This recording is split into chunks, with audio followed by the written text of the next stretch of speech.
Hey, everybody. Welcome to the Players Take episode 65. I am your host, Justin DeSimone, joined by my co-host, a Gray Warden, Montrell Rice. Hey, what's up? What's up?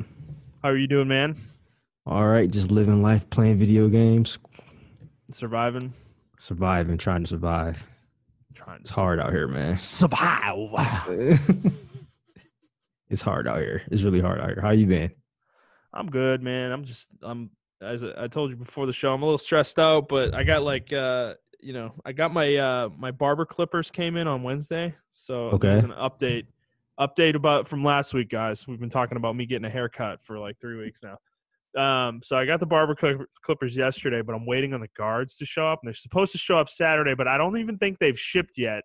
So I'm starting to get really scared they're not going to come, and then I'm going to be pissed because I'm going to have to deal with this for another like week possibly. So I'm ready to buzz it, man. I'm just ready to go and just buzz it down. That's crazy. All my shipments have been appearing like maybe 2 or 3 days before the estimated date of arrival. Yeah, hold on. So that's weird. Look, you know what? We're going to do a live update during the show, guys. I'm going to check out my order. Let's see. Has my order shipped yet? Let's see. It still says arriving Saturday, and no, it hasn't. It has not. Hasn't shipped yet. But it still says it's supposed to be arriving Saturday. So, I mean, if it doesn't ship tomorrow, we're in trouble. So, I'll give you guys an update next week. You'll be all right, man. You'll be all right. I almost wish we were a video show so people could see what I'm dealing with here. Like, hey, man, that's the plan. Once this quarantine ends, I hope we can start doing that. We'll see about that. That's going to be a little tough for us, don't you think? With the video? Yeah. I mean, you said you have a camera though, so we'll see. Yeah, I mean, I talked to some people about it. They said it's not as hard as I'm making it out to be. So, I mean, I think we can do it. Fair enough. Well, how's Deli? She's been crying because she hasn't been seeing me as much. So, oh man, yeah, that's sad. That's good though. It's a sign of love. Yeah, but she's been, my girl's been spoiling her, so she's all right. Fair enough. All right. Well, for those of you who haven't listened before, this is our weekly show where we talk about video games, video game news, and other topics pertaining to video games. We post at 6 a.m. Central Time on Fridays on Apple Podcasts, Google Podcasts, Spotify, Stitcher, favorite podcast app of choice. And this is an announcement for everybody. We are going to be making the jump to YouTube. Montrell hinted at this last week, but we are more solidified in our plans. So starting next week, the first week of May, we're going to be posting the show on YouTube on Saturdays at 6 a.m. Central Time, as well as Fridays on everything else. So if you would like to listen to the show on YouTube, if that's more convenient for you, that will be an option for you now. And you'll get to see Montrell and I playing video games. Because we've got a lot of Montrell's got a lot more video captured currently than I do, but I have some of me playing card games and destroying fools in said card games, but you'll be able to watch that too. So look forward to that. All right, let us get started like we always do with what we've been playing. Montrell, I'm going to go first this week. Oh, okay. Whoa. I've been letting you go first like 3 weeks in a row, so it's my turn, bitch. Wow. I'm feeling feisty today. I see. Really feisty today. So I've been playing I've been playing a lot, but not much has changed from last week. So I've been playing Apex still, not much. I think I'm one level away from maxing my battle pass, so I need to do that in the next week and a half or whatever. They have an event going on actually right now that I really want to do too. So I'll be playing more of that probably this coming week. Gwent, still playing that. And so I said I played Legends of Runeterra last week, and I said I wasn't really going to keep playing it, but I ended up playing it on Saturday and got really into it, and now I am playing it alongside Gwent. So I'm a degenerate.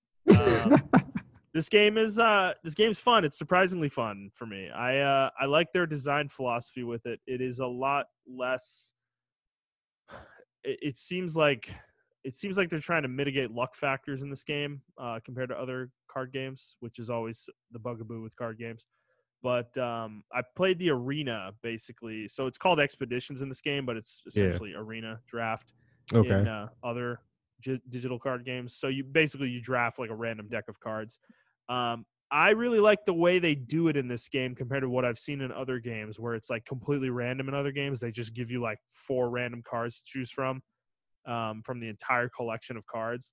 Whereas this game presents you with 2 champion picks, and then it presents you cards based on those champion picks from the regions those characters are from. So you have a very high chance of making a synergistic deck if you know what you're doing, versus some of the other games I play, we're trying to make a deck that has synergy is like pure luck. This is a particular problem in Gwent that I've noticed. It's just Arena kind of sucks in that game because you have a pick of all the factions in that game, and usually you cannot use cards from different factions in the same deck. But in Arena, that restriction is eliminated, which is fun. It does create interesting synergies between cards that normally can't be played together. However, it also creates a scenario where you have 1,000 cards to pick from, and the chances of you getting synergistic cards is like fucking like 0, basically. So it's kind of a clusterfuck in that game. Whereas Legends of Runeterra, I was really surprised. I made a deck in my first run that I won 4 games in a row with it. And it was super powerful, but I kind of ran into a couple blockages, I guess, a couple players that had better decks than me and played a little bit better than me. And if you lose 2 in a row in this game, you're out. Like your arena run is over. Whereas in most of these games, it's 3 losses. But the thing with this game is if you lose 1 and then win, your losses are reset. So you can lose 1, win, and then lose another one, and you still get a 3rd opportunity to play again. Like you have to lose 2 in a row to get knocked out, not just 2, period. So I like the way they did it. It's a little bit more forgiving. My only issue with it, I think, is that for the time investment, I spent about 3 hours probably in the arena on Saturday, 3.5 hours. And I got to say, I think I won 6 games total, and I think the rewards could use some buffing. Yeah, I came out of it kind of pissed off because it was almost like a waste of time, it felt like, because you really don't get a whole lot for your time, I feel like, which is, it's something that I think Gwent has the same problem, actually. I don't think the rewards in that game for Arena are very good either. Like, it's just, you might as well do something else with your time because you're just not getting good rewards. So that's something I hope they address in it. However, it's fun enough that I think I'll play it anyways. I think winning, because winning, the most amount of wins you can get in this game is 7 versus 9 in Gwent and Hearthstone. They changed it up a little bit. However, the way it worked for me, I'm assuming this is the way it always works, is that you actually get 2 opportunities to run through the arena. So they call them trials. You get 1 trial and then a second trial. And both trials you make your own deck for each trial. And each trial has 7 games you can win. And then you have the 2 losses in a row, basically, as your buffer. So you can win up to 14 games. I just don't know how big the rewards are when you win that much. So I'll probably try it again this weekend, potentially. But, yeah, I like the game a lot. They game went 1.0, went live on Wednesday, I think, yesterday. And it or might even been Tuesday. The game is out of beta now. It's on phones if you want to play it on there. And they just released a new region with a new set of cards, like 120 new cards. So the game is vastly expanded now. So it's pretty robust, I'd say, as a game. They did a really good job with it, personally. So what do you think about the overall? I mean, have you been diving into the lore of the game, or have it piqued your interest in that or anything like that? Not particularly like super interested in it. However, I'm more interested in it than I was with League. The way the game plays is that you have to pick a region for your deck, and you can have up to 2 regions on your deck, and you can have cards from 2 different regions in your deck. But so that kind of mechanic has gotten me interested in the regions, and there is some lore in the game about the regions. So it's like it's kind of presented in a way where it's you kind of are naturally more interested in the lore for the regions than you would be in something like League, because in League you're literally tied to a single character, and it's really about the character's lore and not the place they're from in the world necessarily. So I think it's more conducive to the way I absorb that kind of stuff for this game. So yeah, but I do wonder at some point, it would be really smart of them, and I don't know if they've done this yet, but I would imagine they probably will at some point, is tying this game into League and tying League into this game, where you get rewards in the other one for playing the other one, if you know what I mean. So you get that would rewards be cool. You get like rewards in Legends of Runeterra for playing League, and you get rewards in League for playing Legends of Runeterra, something like that, or some kind of event like a crossover event or something like that. I'm sure they'll do that in the future. Obviously, the game just launched, so they have bigger priorities, but I feel like that is something that is so obviously in the future of this game that would be kind of cool to see, I guess. Yeah, I feel like the whole point of like their whole big initiative was to get more people interested in League of Legends in general. I think they've been successful in that because a lot of people who are playing Legends, Runeterra, and TFT have came back or either just starting to play the original base game of League of Legends, and they're seeing their favorite characters, whether it be from Team Fight Tactics or the Legend of Runeterra. They're seeing them in action and stuff like that. So I think that's pretty cool. Yeah, and seeing some of the characters, like the art for them and the way they work within Legends of Runeterra, it's just kind of cool. Like it makes me curious how they play in the game, like in League. Yeah, because I don't know a lot of these characters since they were added well after I stopped playing the game. So which one? I'm curious. Which character do you normally use in your decks? I'm still using the starter decks, so I've been using the main one. I've been using is the Demacia deck and the Freljord. God, I can't. I don't know. Freljord, yes. Yeah. Freljord. Hard to say. So I've been using those two regions, the starter deck for those two regions, which has Lux in it, Garen, Tryndamere, and there's one more, some big ass dude who's like a defensive character. Olaf. It might be. I'm not sure. He's from Freljord, I think. Okay, yeah. I think Olaf is from Freljord. I don't think it's Olaf. He's this giant muscly dude, really tall, and he has like a mustache. Braum. Yep, that's the one. Yep, Braum. Yep. Yeah, he's the fourth character in the deck. So, it's a potent deck, but I am starting to go up against players that have more customized decks, and I can see the weaknesses in the deck kind of showing a little bit. So, I am at the point where I probably should start building my own decks. But I don't think I've accumulated enough of a collection to really delve into that quite yet. So, okay. But I will at some point. I like the game. I'm going to keep playing it for sure. So it's like, it's plus I think the nice thing about it is with both of these games is I don't feel pressure to play them every day necessarily. Okay. It's more of like, I can kind of go 3 days without playing them because your quests, like if you have 3 quests and you clear them all out, you get 1 new daily quest a day, and you can have 3 at a time. So if I clear them all out, I can wait 3 days and finish the 3 when I get them all. It's like kind of be efficient with my time. Yeah. So that's kind of the nice thing about it is I don't feel like some pressure to play. And it's like, even if I don't, I let it roll over a day without playing a game and like let one of my quest slots get wasted. Whatever. Who fucking cares? It's not that big of a deal. So I'm kind of just viewing these games as like a fun little distraction for like 20 minutes or whatever, 15, 20 minutes that it takes to play a game generally. Sounds good. So, I mean, have I gotten you interested in the game? You think you're going to try it?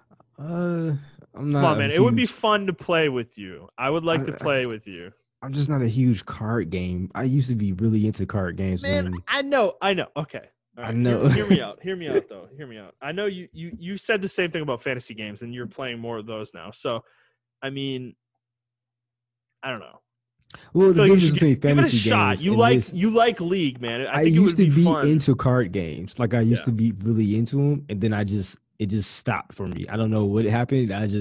Something clicked in me, and I just stopped playing them, and I never went back to them ever again. I mean, they all have a gross layer of monetization underneath them, the physical ones and the digital ones. Yeah. I've talked about this before. They all have that, so that might have been what broke it for you. I was like really into the physical kind. The main one I was playing was like, it's not the same level as this, but it was Yu-Gi-Oh! And I was going to like tournaments and stuff for it. Yeah. And yeah, then I just stopped playing, and I never really touched a card game after that. I used to play, like I don't know if you remember how they had like card game adventure games, like how you had Yu-Gi-Oh, Duelist Roses, the Yeah. Pokemon trading card Yeah, game, yeah.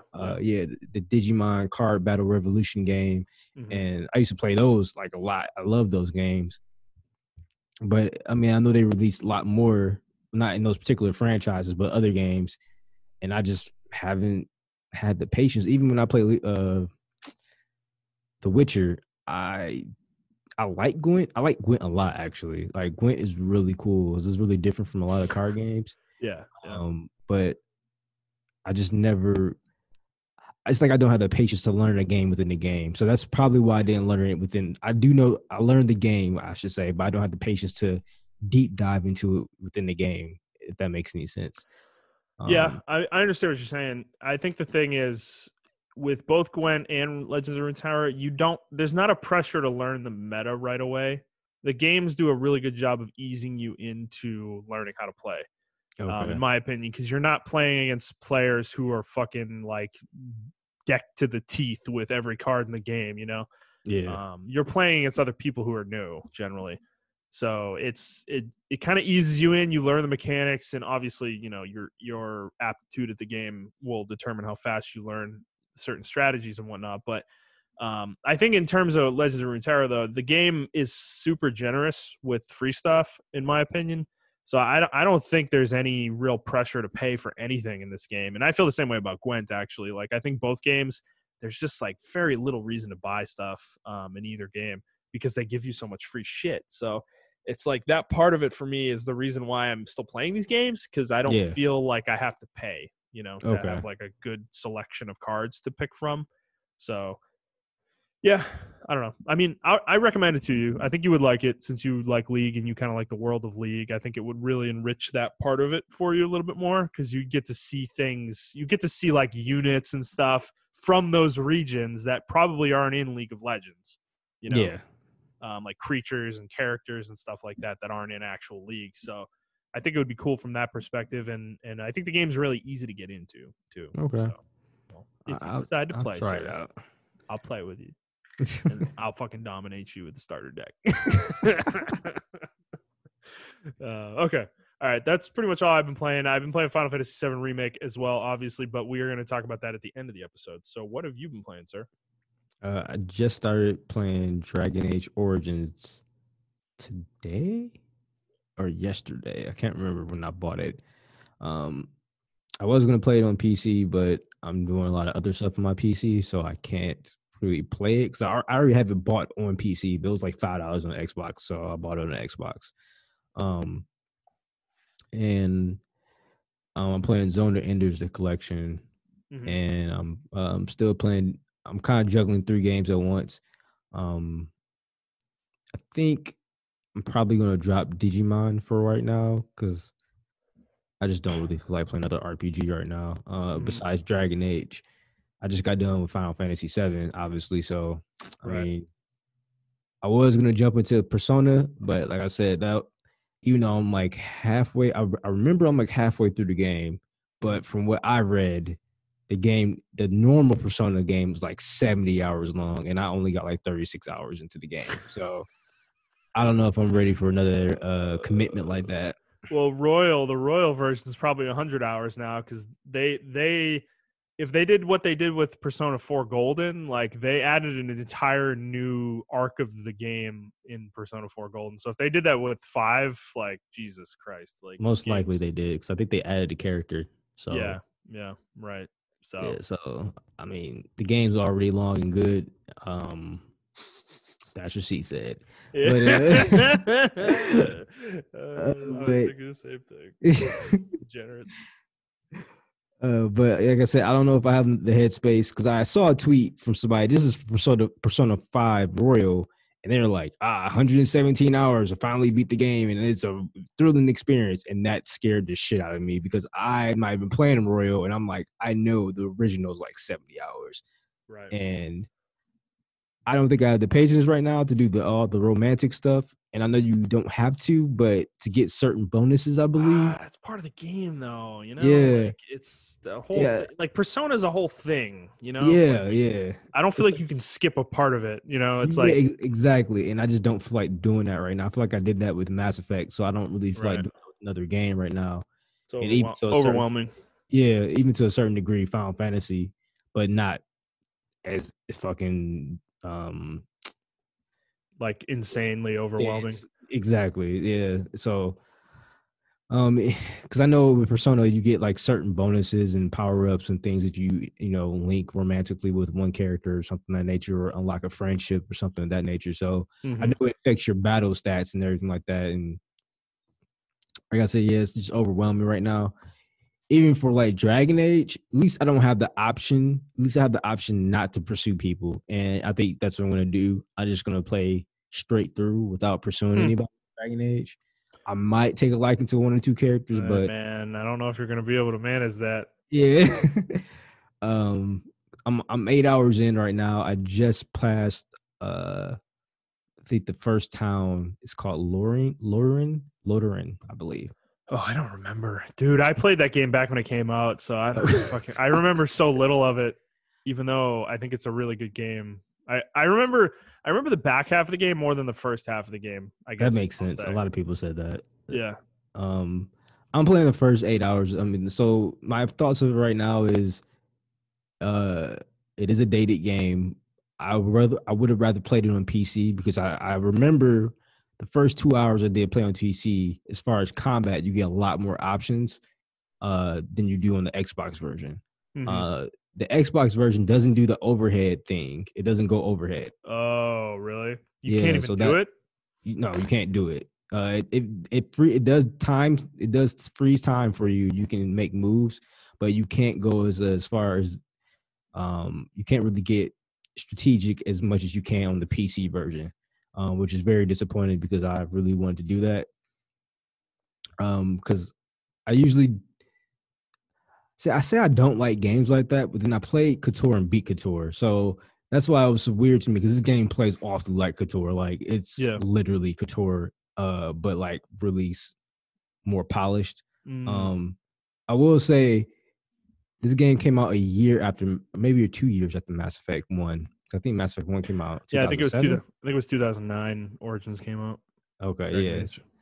So the animations are actually, in the presentation of the game, is actually better. I actually like that my character doesn't talk, if that makes any sense. Like I like that you have choices you can pick from him, like almost Fallout like.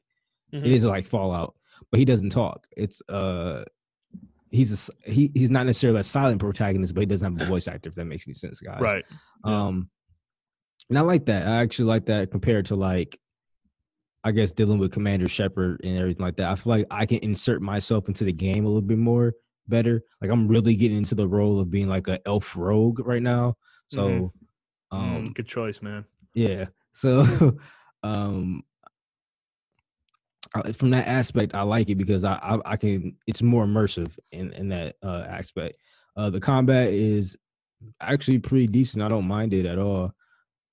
For I consider this game. I know it's like a light CRPG light, but I consider it like a CRPG.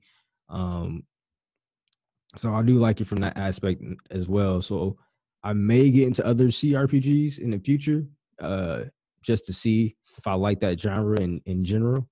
But for the start in Dragon Age Origins, I can. Now I do remember one thing about Dragon Age 2. I didn't play it yet, but I remember the complaints were like, "Oh, you only take place in the city and things of that nature. Like it only takes place in that city." Already, I can see why people complained about that because you go to like 5, 6 different lands and they all Oh are yeah, this vast. game is a huge map that you can explore. Yeah, and I can see why people were pissed about Dragon Age 2. So, Yeah, it's a huge departure. That's the thing. The series is weird because the first game is a CRPG. Basically, it's a light version of one, but it is still one. And I think there was like an expansion to the first game. I think it was called Awakening or something like that. Dragon yeah, Age yeah. Awakening, and it's a sequel to the first game, but it doesn't really reference any of the events from the first game, from what I remember. So it's really just like they took the engine that the game's made in and the game systems and made a new story with that, basically. Okay. And then the second game is like a complete departure from what the first game did. It's a action RPG that is self-contained within the city, and it was made really quickly within like a year. I think it was fucking insane. I can't even believe they made that game. And then the third game is even more of that. It's like a third-person RPG, but you have like an open world exploration, right?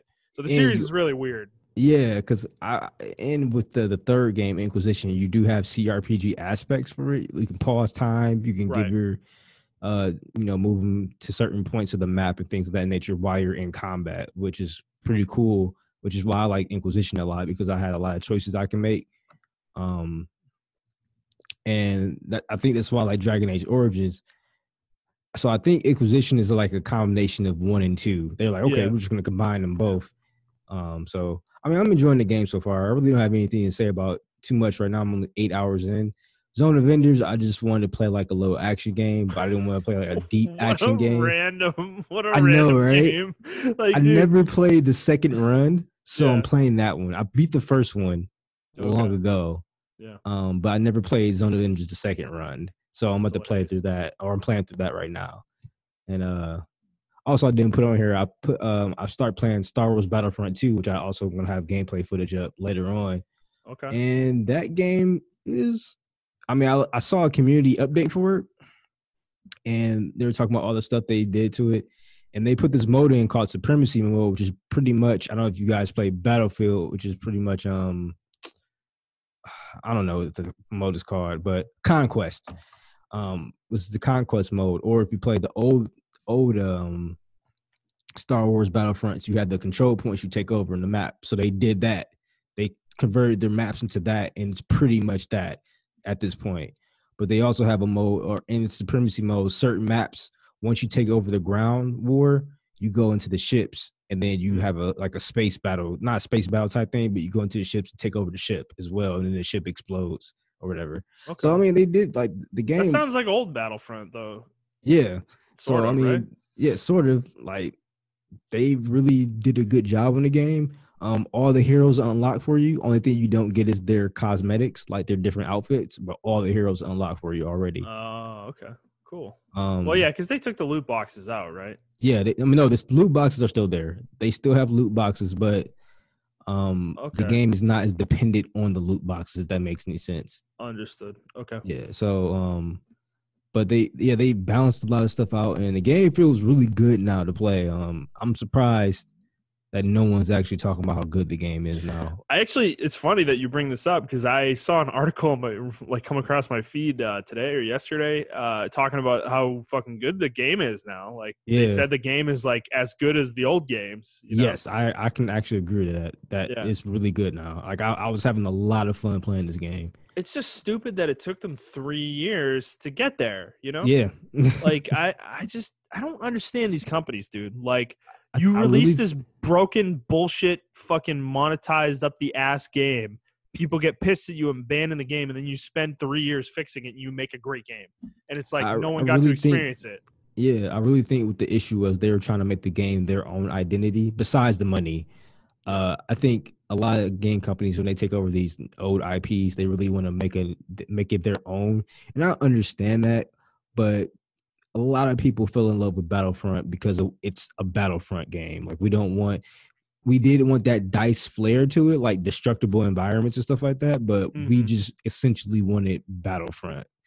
And they didn't deliver on that at all, unfortunately. So, I mean, until 3 years later, like, now we have that, because I'm really feel like I'm playing in the movies and things of that nature when I'm playing the games, and it's really fun.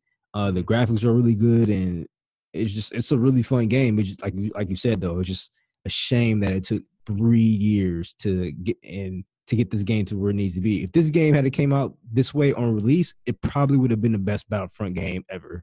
But that ship has long sailed. Like, I can't convince anybody else to play this game because they just remember how bad the 2017 release was. Yeah. I mean, yeah, we're being a little unfair. I guess it's not 3 years. It's like 2.5, but, still. Yeah, I mean, people still think 2017. So, I mean, essentially it's been 3 years, but Word. Well, now that I'm done with Final Fantasy VII Remake, I'm kind of I'm not sure what I'm gonna play next. That's what I hate about that game. We can talk about that later, but holy shit. Yeah. Well, like I told you with Berwick Saga, right? You have that like void of a great game. I'm kind of having the same thing now with Final Fantasy VII Remake. I like the game enough where I'm almost thinking about doing a second playthrough, but we'll talk about that later.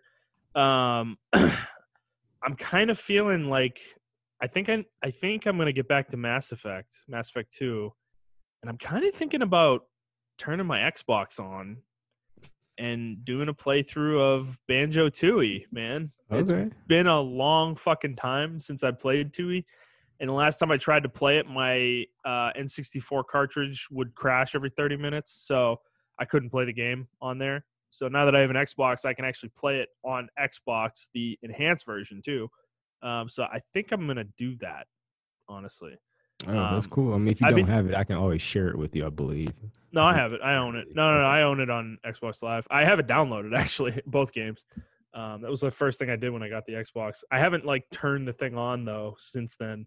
So I'm kind of thinking about, like, playing through the game and then just, like, getting rid of the Xbox because I don't think I'm ever going to use it, like, realistically. I've never turned it on. I've never thought about turning it on, and I've not bought a single game for it since I got the thing like 8 months ago or 10 months ago, however long it was. Makes perfect sense. So I don't know. I'm like, I don't need the money, but I'm like almost like, fuck, the things are worth like $300. I probably should just get rid of it. Yeah. Let somebody who's actually going to use it get some joy out of it.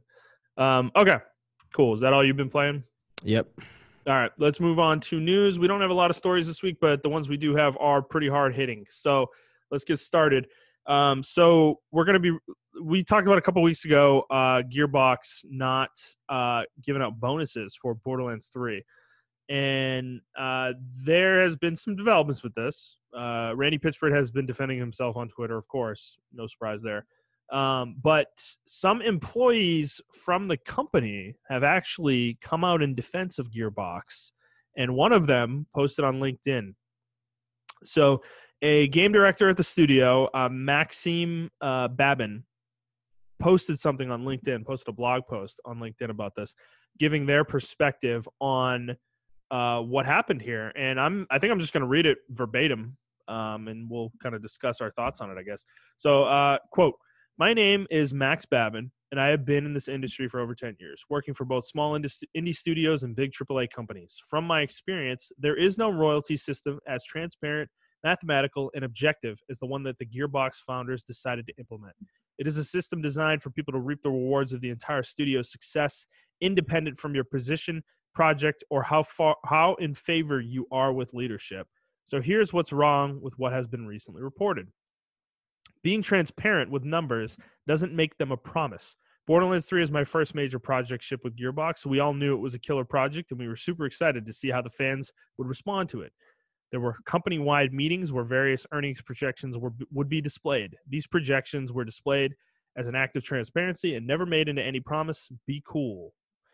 We already got royalties, and more are coming. We have not got stiffed by anyone. There was an expectation gap, but Borderlands 3 is profitable, and we are already seeing the results of it. Royalties are flowing already, and more are coming. I have a huge amount of respect for Randy that he had to face the disappointment of his friends and colleagues when he announced that the projections were too high. He could have pushed it off to someone else in the studio, but he didn't. It was a display of trust and honesty. It sucks that someone would try to spin it into something it isn't.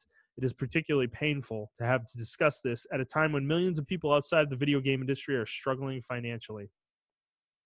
We all benefit from Gearbox's success. A few months ago, Randy decided to give away 30% of his company to the employees because he believes that those who participate should get a piece of the returns. I'm honestly surprised that this isn't what's making the news right now. This is huge. In addition to this formula-based royalty system, we are now part owners of the company. I understand that honesty and transparency can bring misunderstandings and misinterpretation, but these values are core to Gearbox's vision. If writing this and correcting those who try to spin or hide the truth is the price to pay to protect our values, well, I am happy to do it. To conclude, I want to share my deepest appreciation for Gearbox and more specifically my team in Quebec City. You guys are extremely talented and a joy to work with. I'm proud of everything we have accomplished. and excited to see how we can entertain the world together. End quote. So there are also some comments here from other people in the studio. One saying, hold on a sec. Yeah, here we go. Quote, more than 20 years experience in the video game industry. I also concur. I have been with Gearbox Quebec for 4 years now, and it is the sanest, most transparent, honest, and horizontal display of effective leadership and workplace ethics I have ever encountered. I worked for dedicated but smaller companies before, and they often struggled at becoming larger while still comprehending how to empower their employees. At Gearbox, the feeling that we are all working towards a common goal and that our work will benefit everybody in return is obvious. Upper management transparency within the company is above and beyond what can be expected, and Randy never ceases to demonstrate his passion, creativity, and involvement in our common goal to entertain the world. We often are shared players' comments on how our games impact the lives of those who play them. I feel Gearbox is a very positive, forward-looking, and empowering company, and I am very proud to be part of its success. Many thanks to Maxime Babin for shedding true light on the situation. Another one. I am also an employee of Gearbox, and I second everything Maxime has said here. Don't let a few disgruntled employees control the narrative. And then another one said, couldn't have put this in better words, my friend. So there's a lot of this is the other side of the coin, I guess, to what we discussed a couple weeks ago. I mean, what do you think of this statement? How do you interpret this? I mean, it's a statement. I mean, that's cool. I'm not. The only reason I'm not buying it is because I'm looking at the titles of these people. Yeah. Game director. Yeah. Except for it's only two people here, which was the freelance sound designer and the associate art. Oh no, never mind. It's a director. There's senior level designer, senior concept lead narrative. Concept artist, right. Chief a lot of high level people. Yeah, exactly. And only person I can probably say is the cinematic designer, who's probably mid level, not necessarily low or high. Mm-hmm. I don't really see any lower people saying that. Now, if this was like lower tier people saying this stuff, then yeah, then I'll be on it. Because even when I'm looking at the likes, a lot of the likes are from like high level people as well. Yeah. So that being said, that's the only thing I'm looking at. I mean, I believe him. You know, like I'm pretty sure he just wouldn't put this out there just to put it out there, and that's really cool that that the company is actually owned by 30% of the company is owned by the employees, which is really, really cool. Yeah. My only skepticism is I want to hear from the lower level people. These are high level people, obviously. The grunts. Yeah, I want to hear from the grunts and see what they have to say, because this honestly to me is not. That's like at the place that we work at, and we work there. We know the truth about it, but they're like, I mean, nothing's not saying nothing's bad, but I'm just saying it feels the example. Like, we know the truth about some things, and then the managers come out saying like, "Hey, well, all this is not working out. Like, this is actually what it is," and it's like that's not the truth. Mm-hmm. We see the problem, every day on the ground level. Yeah, on the ground level, exactly. So I think this is more so of that, but that's the skepticism taking it for face value. I think it's really cool. Yeah. So to me, this is kind of, I mean, what you're getting at, I think, goes in both directions, right? Yep. These people have a bias, obviously. They're defending their company. They work for the company. They're loyal to the company. They're also high up in the company. So the company's success also benefits them. So they have a bias, of course. And however, I think, and this is something we didn't acknowledge last time, is that I think Jason Schreier and many of the others in games media that reported on this also have a bias. And I kind of took what they were saying at face value. And this post kind of is making me second guess that, right? Yeah. I'm kind of more in the middle on this now, where I think the truth of the matter is probably somewhere in between the two sides. And I think Jason has a very clear bias, and he is extremely pro-union. Most of his stories at this point, I feel like, are trying to push unions. He does that a lot. And however, on this side, I agree with you. These are high-level people at this company. They're coming out and defending the company. Like, I mean, what else are they going to do? You know, like they're high level people at the company. Like they don't have to say anything, but if they are going to say something, of course it's going to be positive. They're not going to come out and trash their company when you're a fucking director, you know, or like a senior, you know, programmer or designer or something like that. Like that's just not going to happen. You know, you're not going to do that publicly. So to me, it's like I kind of am taking both sides of this with a grain of salt at this point, and to me, it's almost like it's kind of moot, and this almost feels like a non-story at this point. It's like if what Max is saying here is true, is that royalties are coming in now, then what are we even talking about? Like, what injustice has been done here? You know, like it's nothing. It's just that the game didn't sell as they didn't make their money back as quickly as they thought they would. And they're starting to make that money now. You know, they're starting to make like real profit on the game now, and they can actually pay people. So it's like it's starting to feel like this isn't much of anything. It's much ado about nothing. And, you know, that's kind of where I'm at with it. And yeah, I think the story is kind of sensationalized. They're trying to make it another BioWare or Treyarch situation where I don't think it's that. I think it's a very, very light situation or version of those situations that are going on right now. Right. And I don't like Randy Pitchford. I'm not shy about that. I've said that many times on the show. However, I think painting him as the villain every single time is going to be disingenuous at a certain point. When we're pointing out bonuses that he took 3 or 4 years ago to, you know, hook into this story now, it feels a little like it does feel grasping at straws. You're kind of grasping at straws a little bit to make Randy look like the bad guy. So I don't know. I don't want to defend him either. I think he's an easy target because he is. Yeah, he is. Yeah, so I mean, if you say anything bad about Randy Pitchford, then people are going to jump on it just because of his demeanor, his mentality, how he's handled himself on Twitter and things of that nature. Mm-hmm. Maybe it's a different story behind the scenes when you're actually working with them. So yeah, right. Yes, so, I mean, at this point, like you said, I'm on the fence with it because both sides have their benefits and have their ways of believing and ways of not believing what they're saying. And I think it's just up to the reader themselves.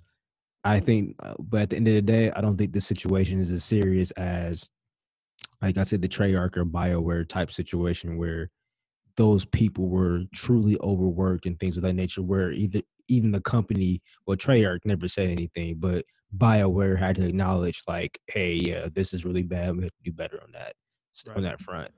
So, yeah, well, I just wanted to, like, once I saw this, I really felt compelled to kind of post the other side of the coin here because I think something on this show is I really want to be fair in these kind of situations. I mean, we have taken sides before, and we will take sides sometimes when we feel strongly about something. But it's human nature. I still feel like it's still important, though, to acknowledge the other side's viewpoint, even if we do take a side. So I just kind of wanted to do that here. So, all right, let's move on to our next story. This is also a follow-up to something we talked about a couple weeks ago. So remember how we talked about Cookie Mama Cookstar mining crypto through Nintendo Switches? Well, this evolved into something completely unrelated to crypto in the weeks since. So the owner of the IP, the company called Office Create, released a statement saying that they licensed the game to a company called Planet Entertainment in August 2018. And then they said, ahead of the release of the game, the license holder, rejected a wide range of deficiencies affecting the overall feel, quality, and content of the game. And according to Office Create, Planet Entertainment was contractually obligated to fix or to, quote, correct the identified deficiencies and resubmit the corrected game for Office Create's approval. However, they didn't do that. They released the game through the eShop without fixing any of the deficiencies.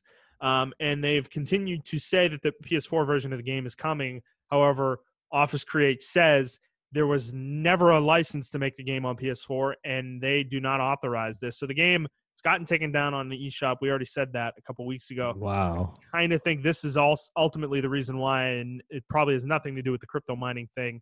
It's literally because the IP holder was like, Nintendo, these guys don't have a license. Like, we are revoking their license. They don't have a license to sell this game, make this game. We're done. And I think Nintendo just kind of did what they said, basically. They didn't really have any other choice, I would think, right? Yeah. Wow, that's pretty disappointing. Yeah, it's fairly dramatic. It's interesting because Cooking Mama was a popular franchise, and I feel like it's been on the decline for a while, but this is probably the nail in the coffin for it as a franchise. But the interesting part is that the game is out. The game's out there. People who bought it digitally and have a physical copy of the game, like, you have it. You can play it.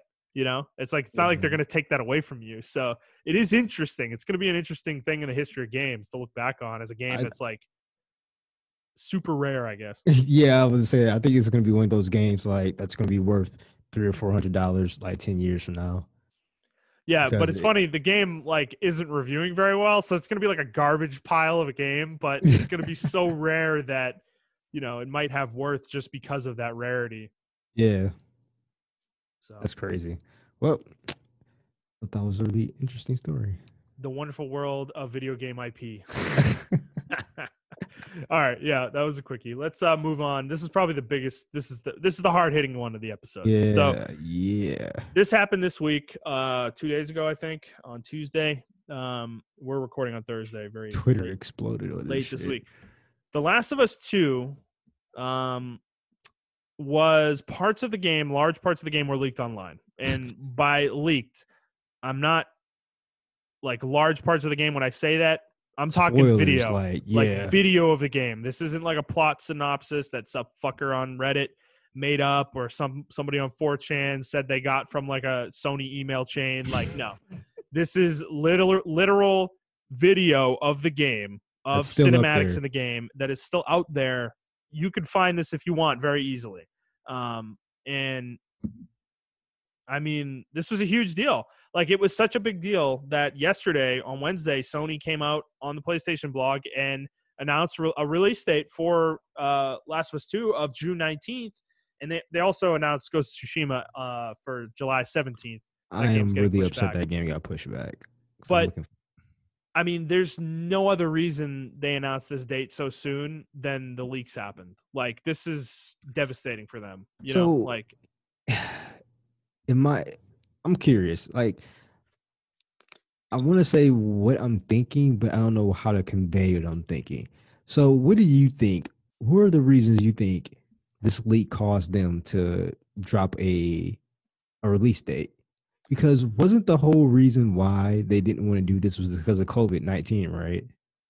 Well, this is the conundrum, right? The whole thing was bullshit from the get-go, the game getting delayed, in my opinion. I don't think the distribution train being fucked up was the part of the problem. Clearly, the fact that the game's coming out 3 weeks after it originally was supposed to, I mean, I doubt the distribution chain fixed itself in 3 weeks. And I think the other thing with it is that it's just, like, it can't be because of COVID. Like, it couldn't have been delayed because of COVID. Because they delayed it because they said it was because of COVID, right? They said they said no. They referenced supply chain issues with the distribution chain. That's what I remember in their initial announcement. Okay. They didn't mention the conspiracy theory is that they were delaying it because the subject matter was hitting too close to home, which, I mean, that's a different conversation. I disagree with that personally, but that was the conspiracy theory. That can't be true either, though, because if it was, I don't think they would be doing this. I think this was more of a optically, and there were probably issues with the supply chain. Combine that with perception issues, I think they probably thought this game would do better in the fall, and they don't want, this is their game. Like, this is the game of the generation for them, right? This is the game that's going to sell more copies than any other exclusive. So they don't want to fuck this up. But I mean, once the plot's leaked, like, you're kind of fucked. Like, you can't hold the game for 6 months because everyone's going to know what the fucking, like, people aren't going to be able to avoid spoilers for 6 months, Honestly, I don't even think a month. I mean, right. Even now, it's like, we're going to have to wait a month and a half. Like, yeah, I think they should have released it, honestly, ahead of schedule. They should have been like, hey, it's going to come out digitally 2 weeks from now or something like that. Like, right. They should have done that. Because taking the game off PSN, they took it off the store. That indicated to me that this was a long-term delay. Like they were delaying it for a few months, bare minimum, And I mean, there's no other conclusion to draw than that these leaks forced their hand, because they were never releasing this game on June 19th normally. Yeah, I really want to know what the real reason. I just can't see the supply chain thing being the reason why. Like, I understand. I can still go to GameStop. Like, I just went to GameStop recently. I think it's about sales. I think they just thought the game wouldn't sell as well. That's stupid, if they because could get physical out. I get that, but that's stupid because Resident Evil came out, and that's literally the same the same thing. Zombie apocalypse broke out because of the outbreak, and that's why that whole conspiracy theory never held water with me. I think it was more of an internal thing. Sony was worried about projections of sales and that the game would suffer because of the situation we're in. But I don't think they were correct in that analysis if that's what they did, because I think games are selling better than they have.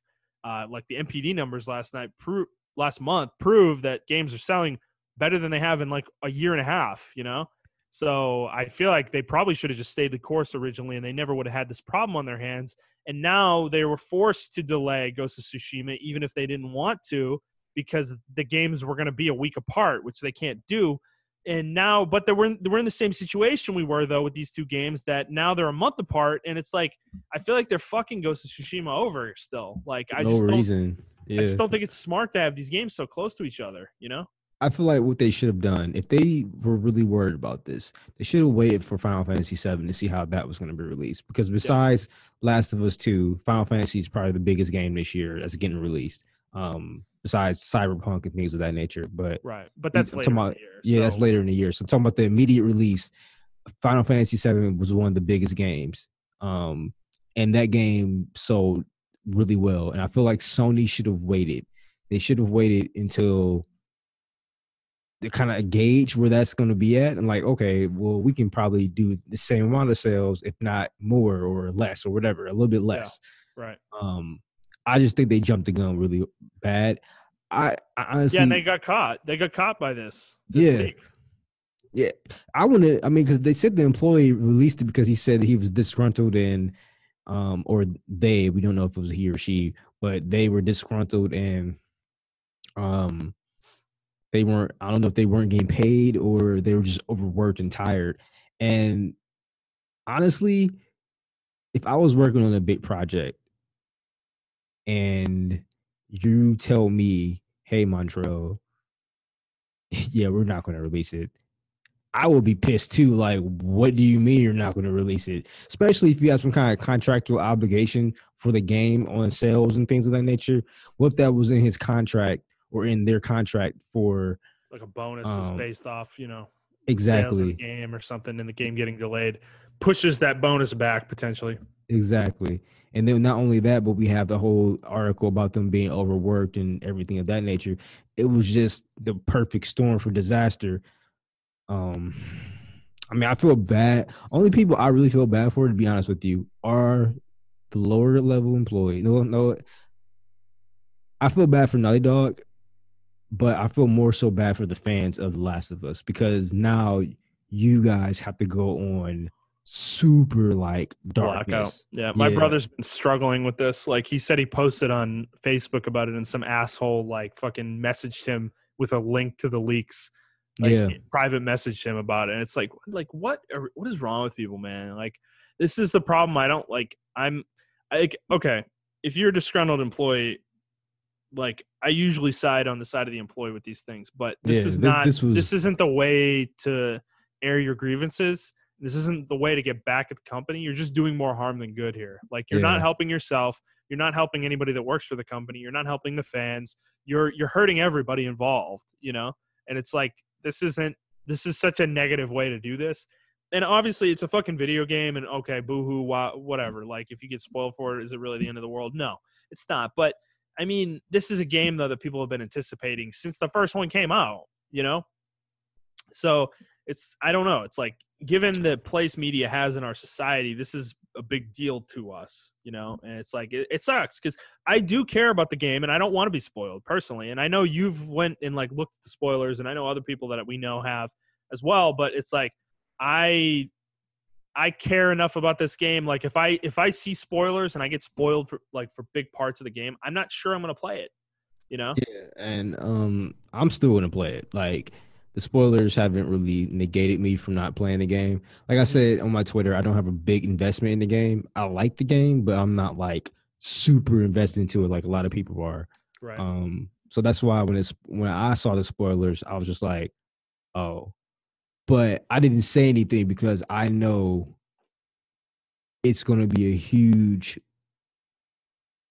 The spoilers are the reason why the employee did this, because the spoilers are that big of an impact on sales, in my opinion.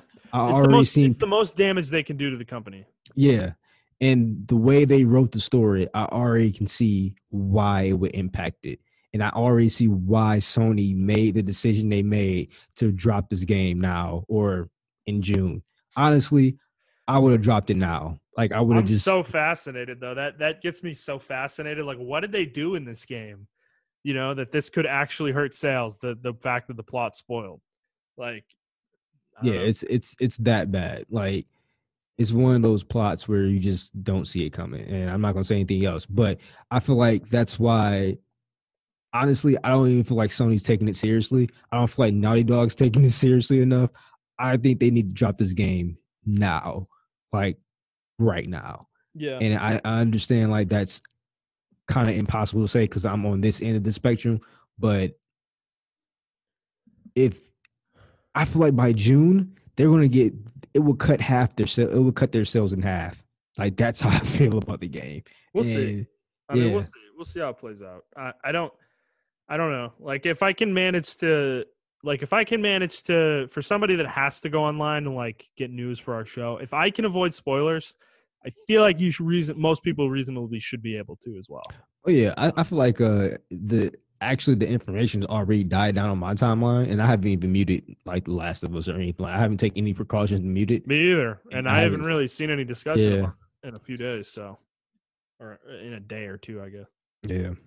So it sucks. It does, but yeah, like you said, I'm usually on the employee side, but this one I felt so bad for everybody involved in this.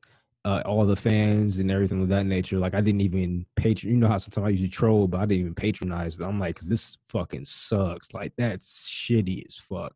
And yeah, I'm trying to think of the game. Like, if Nier Automata had been spoiled for me, I would have been fucking pissed. Yeah. So it's like, yeah, I don't know. Yeah, this situation sucks. We just need the game to come out, but yeah, a month and a half feels like an eternity right now. So, all right, let's move on. We've got a new game announcement. Ubisoft officially announced Assassin's Creed Valhalla. They released a story trailer for it. It is going to be taking place in Britain and Norway, I believe. And the game is they didn't show any gameplay. I think they're going to be doing that next week, but they said the game is coming holiday 2020. Montrell, are you excited about this game?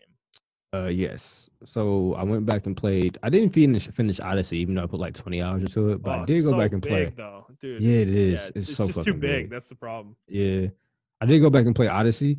And I actually like that more than I'm not Odyssey, but Origins. I actually like that more than Odyssey, and I think it's because of the setting, and it's not as big as Odyssey is. So, I really like that Egyptian setting, things of that nature. It was really fucking cool.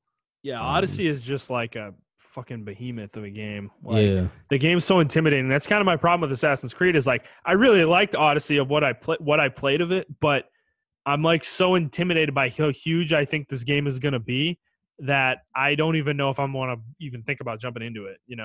So I did read up on the game. The game is supposed to have like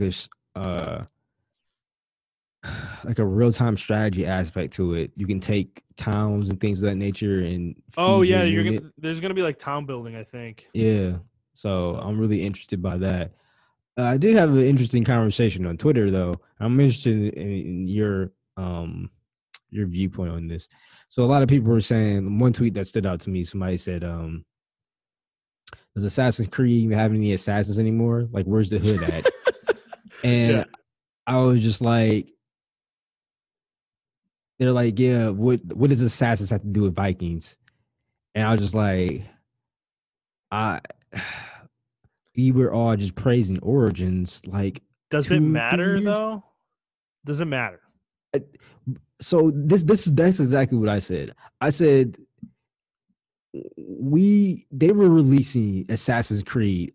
If I'm not mistaken, you can correct me if I'm wrong. Literally every year, like Yeah. it was a Call of Duty Nope. It type. was a yearly franchise. Yes, And it took them and until Origins to finally back off. exactly.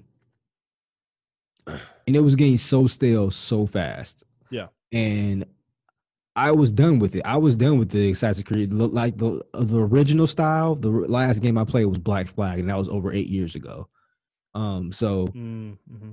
um, I didn't. They were upset about this new route that's going, but I think when was Origin released? Like 2015, 2016? I think it was 2016. Okay, No, then it was 2017 actually. okay, Yeah, Origin and Odyssey I think came back to back years. okay. And then they took a break. Yeah. Yeah, no, yeah, and they haven't had one since Odyssey in 2018. So it'll be 2 years. Yeah, so I think this is really good because I actually like this style. A lot of people are like, I don't like the RPG aspect of the game. And I'm like, I can understand RPGs not being that much of a people's thing, but this game is barely an RPG. Right. That's how I felt about it too. I mean, it has RPG elements, but it's an RPG in the same way that, like, I don't know, Horizon is an RPG. Like fucking Horizon is an RPG. Like I think it's a little bit more of an RPG than like Horizon was or Mass Effect 2. It does have equipment and stuff that you actually like equip and like level up and you get better versions of it. But Yeah, everything scales to your character's level. So it's like it's one of those RPGs. So it's like the game, it always feels the same, yeah. which can be a good thing and a bad thing. So like the game is balanced because of that, but at the same time, it's almost boring after a while because of that. So I don't know. I think like Odyssey really impressed me. I remember talking about this last year. Is like that game really impressed me, but its size is like the biggest intimidate. It's like you were talking about Persona. It's like it's 100-hour game at least, to Yeah. play, and that's insanity. That's like crazy to me. In terms of that, and I feel like this game is going to be just as big, or has the potential to be just as big. As much as the setting sounds really cool, and the game is probably going to be really good, it's like I just don't know. It makes me wonder eventually is how large these games are. Is it going to actually hurt their sales at some point? Is what, like, when does it become too much, like the size of the games? Yeah, I feel like games or game directors or developers go in this weird thing where they do too much of one side, right? They can't just have like a middle ground. Like I think 40 hours is a good middle ground for a game, right? Like Final that's Fantasy VII Remake, dude, perfect length. yeah. Perfect length of a game, in my I opinion. It was I think 35 to 40 hours. 35 to 40 hours exactly. I Yeah, don't think you need to go super crazy and do 100 hours of content and then go super low with like 8 hours of content or something like that. Yeah. Now, it depends on the genre of the game though, because 15 hours for like a character action game like, Nier Automata or Bayonetta or something like that, or which is funny. Nier Automata is like a 50, 60-hour game. Oh yeah, I'm sorry. Not Nier Automata. Then like Bayonetta or like Bayonetta, Devil May Cry or something. Devil like May Cry or that's the old actually God of War, pretty fucking long, like for an action game. But I think that's a good length. But like when you give me like a 2-hour game or something like that or whatever, then I'm pissed. Like I paid $60 for a 2-hour game. Like, oh, you get more experience in the multiplayer. Like I didn't pay for that. So I just feel like they don't understand what length is, especially Ubisoft.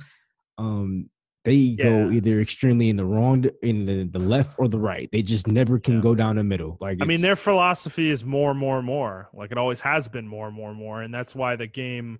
I mean, that's why they were releasing a game every year, because they thought if they could just get an Assassin's Creed out every year, they'd make maximum money that way. But it started to hurt the brand after a while. The thing with with Ubisoft games, and I expressed this before with Division and even Assassin's Creed and things of that nature. I think Assassin's Creed 3 did this.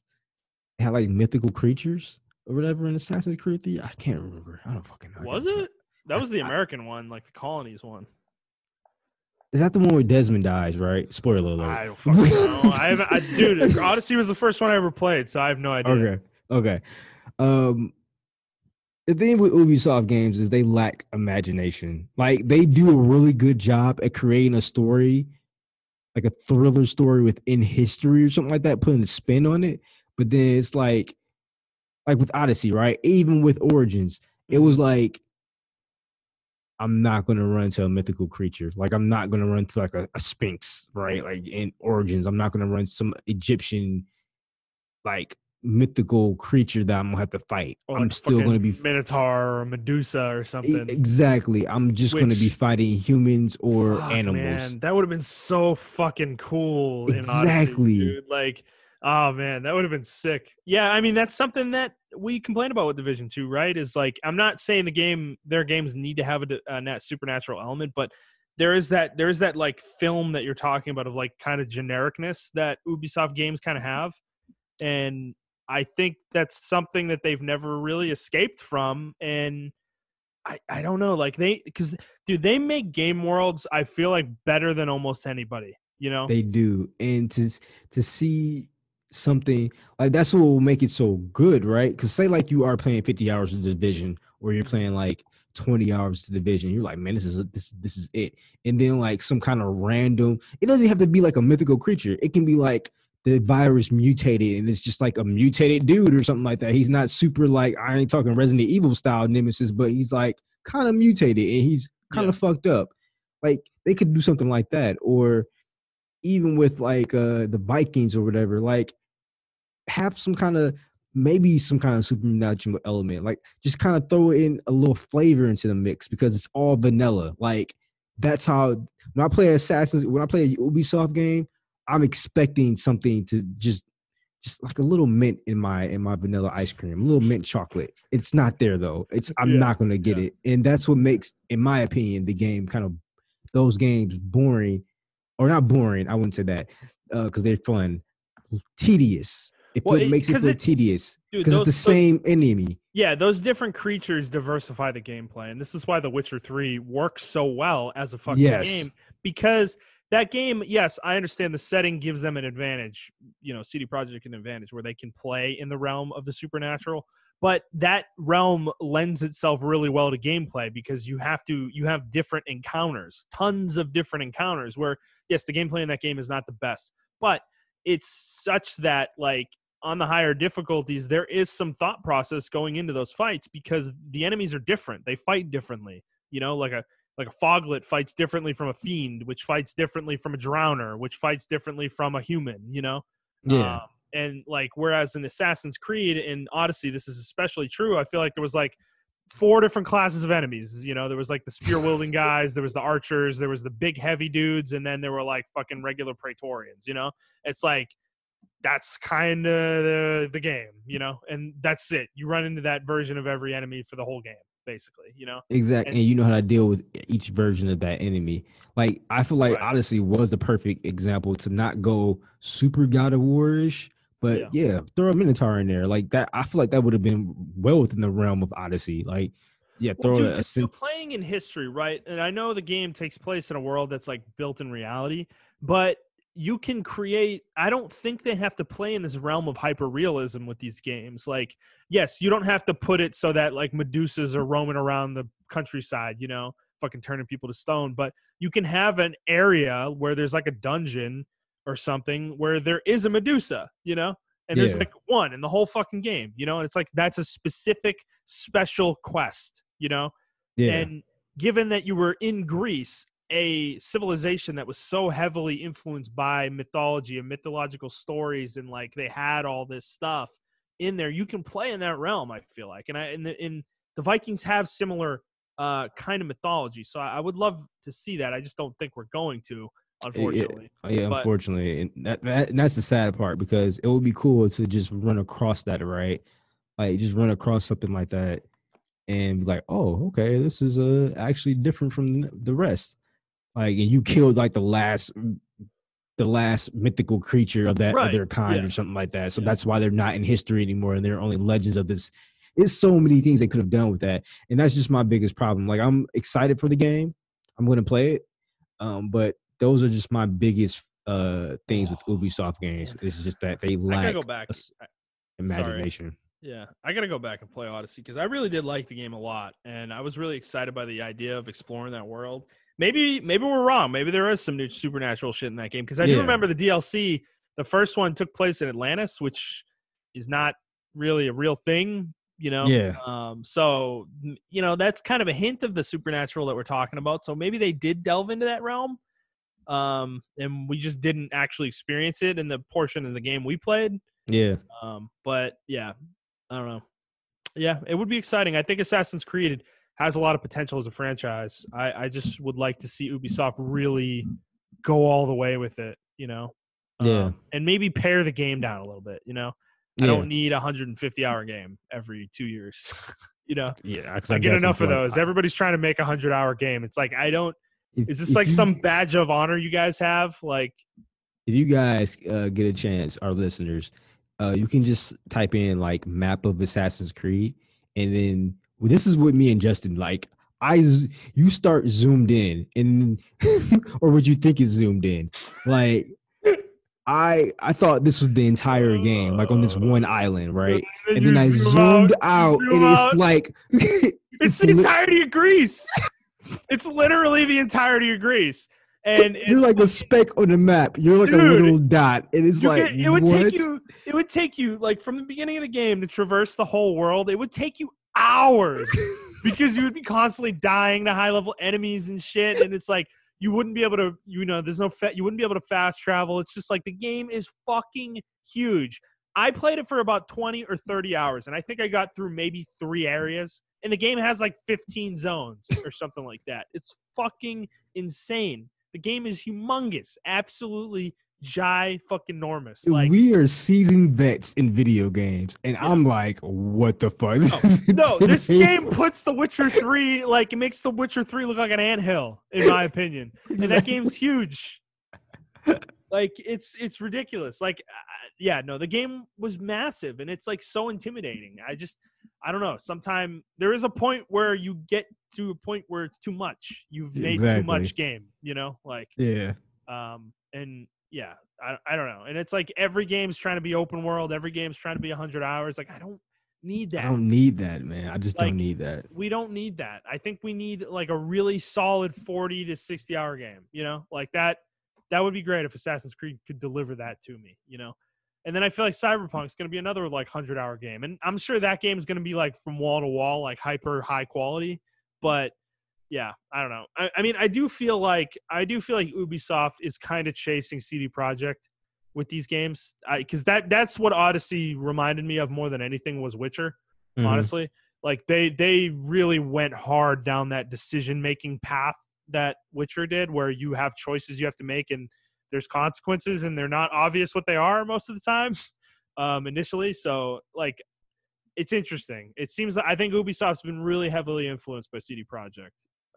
Yeah, I think they're in direct competition at this point, or They at are. least They're both European companies, and yeah, they're definitely competing with each other in that market. So yeah. But I'll see, man. We'll word, see. we'll see. We'll see how the game turns out. All right, let's move on to our second and final segment here. Game releases for the week. Not much coming out this week. New, as I said, we're kind of in a slow period because of COVID. But this game Moving Out is coming out on everything. And this game looks super fucking fun. I think this is made by the people who made Overcooked. I think. So it's a co-op game, and you're basically supposed to like move shit out of a house into Oh a yeah, truck. I think it is the meet people that made Overcooked. I think they did announce Yeah, that. so it's like gonna be super frustrating and like really hard. But it looks super fun, man. I'd love to play it. I don't know if it has online co-op though. I doubt it, because I don't think Overcooked did. But yeah, so that would probably be my recommendation for this week. There's also Sakura Wars. I don't know. I know that series is actually pretty like storied, but oh yeah, and Streets of Rage 4. Oh yeah, I have to actually buy that today. So. Word. Yeah, that's about all I'm seeing though. Anything else jumping out to you? Nope. All right, let's move on. Final segment. We're going to be doing a topic of the show. Final Fantasy VII Remake. We talked about it last week, but Montrell and I both finished it. That is why we're recording on Thursday, because I am a slow poke, and it took me till yesterday to beat it. So I don't know where to start, man. Like, let's give overall thoughts of the game first, like non-spoilers. Okay. And I was then like, did you want to tell them spoilers or?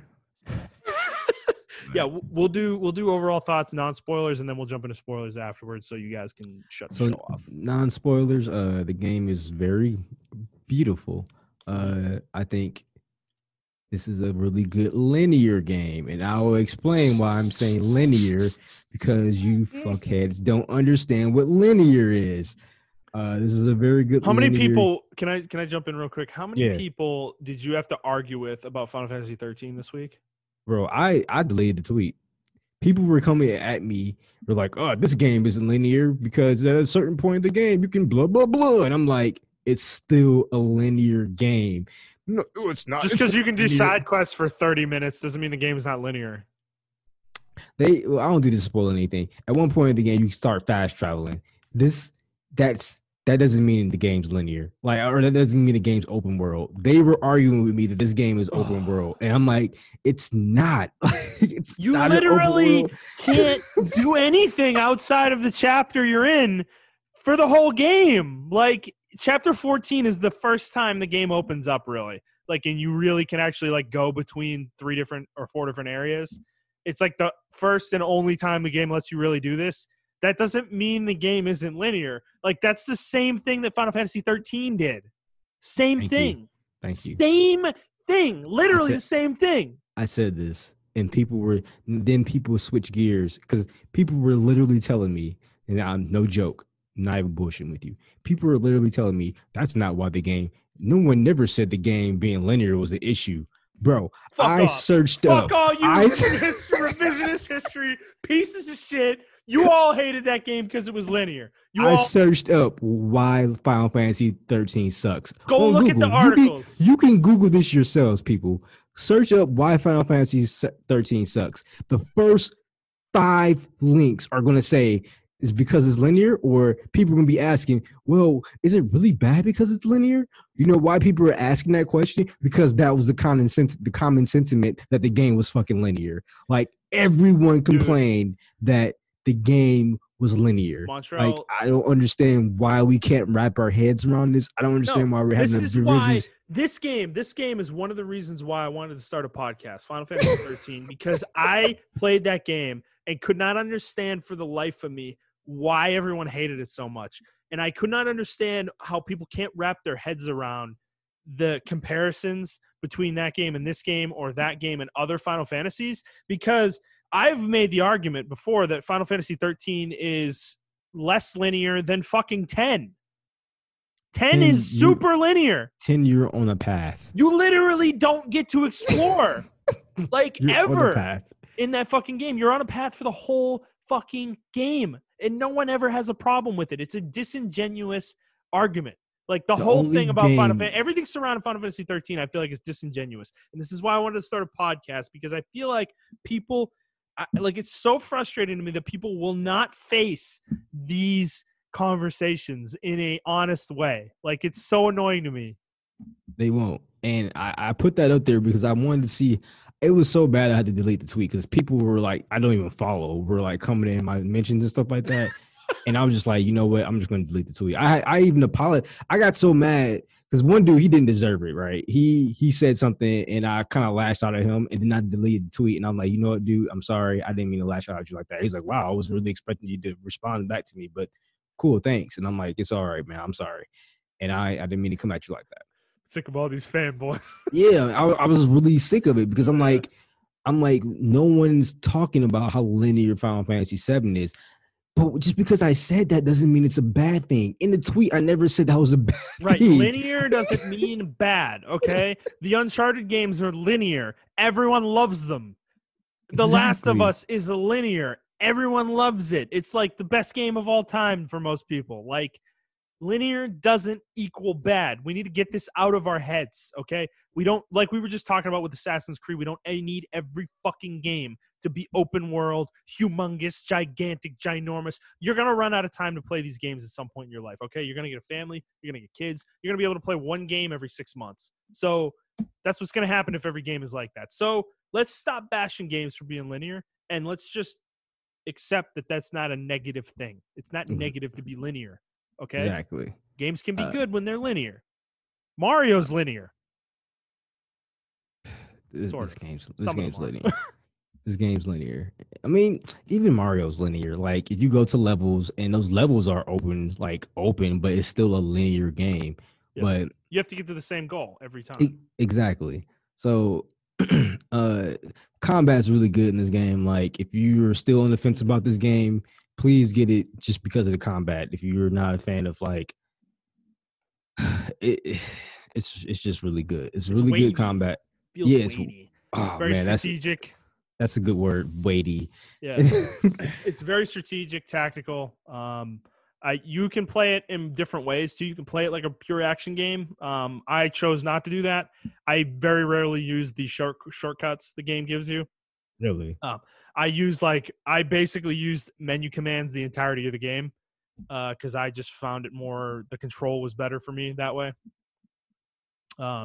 And yeah, no, I totally agree with you though. The combat's really good. I think later in the game it really fleshes out. There are some really annoying encounters that we'll get into. We'll get into in the spoiler section, but those aren't necessarily badly designed encounters. They're just I probably wasn't approaching them properly and was kind of trying to brute force my way through some things that I shouldn't have. Yeah. But yeah, I think combat's really good. The fucking soundtrack in this game, though, can we take a moment to just give them their due here? They took something that was already great in the Final Fantasy VII soundtrack and made it all time. Just like it's beautiful. Every track in this game is fucking beautiful. Like it's to the point where I'm listening to it outside of the game. Like it's one of those games. It really is good. Like I don't know, man. Like the game is just really good. Even your characters and everything, man. Like the character design is the same, but the environments have a lot more life to them. The characters themselves have more character design to them, have more character development. That's the word I'm looking for. Yeah. Have more character development to them. I feel like every aspect of this game was fleshed out. Like by the time you get done with this game, you know, like how Midgar looks. You know how everything feels. You know how people feel about certain things and certain events and everything of that nature. I mean, they left some things like really skeptical. They left some things, in the dark, obviously for obvious reasons. But I came out feeling like I knew what Final Fantasy VII was. I can't say that about the old game when I played that. Like I played the game and I was just like, okay. Like that was a really cool game. That game is so vague in my head. Like the things that happen in the game, like I barely remember most of them. And I just, this game feels so much more like coherent and concrete. Yeah. It feels like a thing, like a real thing in my head. Like I'm not going to forget this game, Final Fantasy VII, the original one, like I've forgotten most of that game and it just didn't stick with me. It didn't hit me the way this one did. And maybe that's like a bias, like a modern day bias, I guess I probably have, but I don't know. The game's awesome. Like play it. I think you should. If you like Final Fantasy, you like Final Fantasy VII. This is a very, very, very good game. And even if you don't like it, because I've seen a lot of Persona fans like bashing the game or bashing Final Fantasy VII fans and everything like that. Even if you don't like Final Fantasy, I still feel like you should give it a try if you're a fan of JRPGs. Like it's a really good JRPG. Yep. I can not single-handedly, I can say with confidence, in my opinion, that Square Enix has solidified themselves again. I mean, put themselves back on the throne as a JRPG king. This game. I don't agree with that, but I'm gonna let you you can say that. Yeah, I feel like that. I know Monolith Soft is up there. I don't think one game's gonna fix all the problems I have with Square Enix.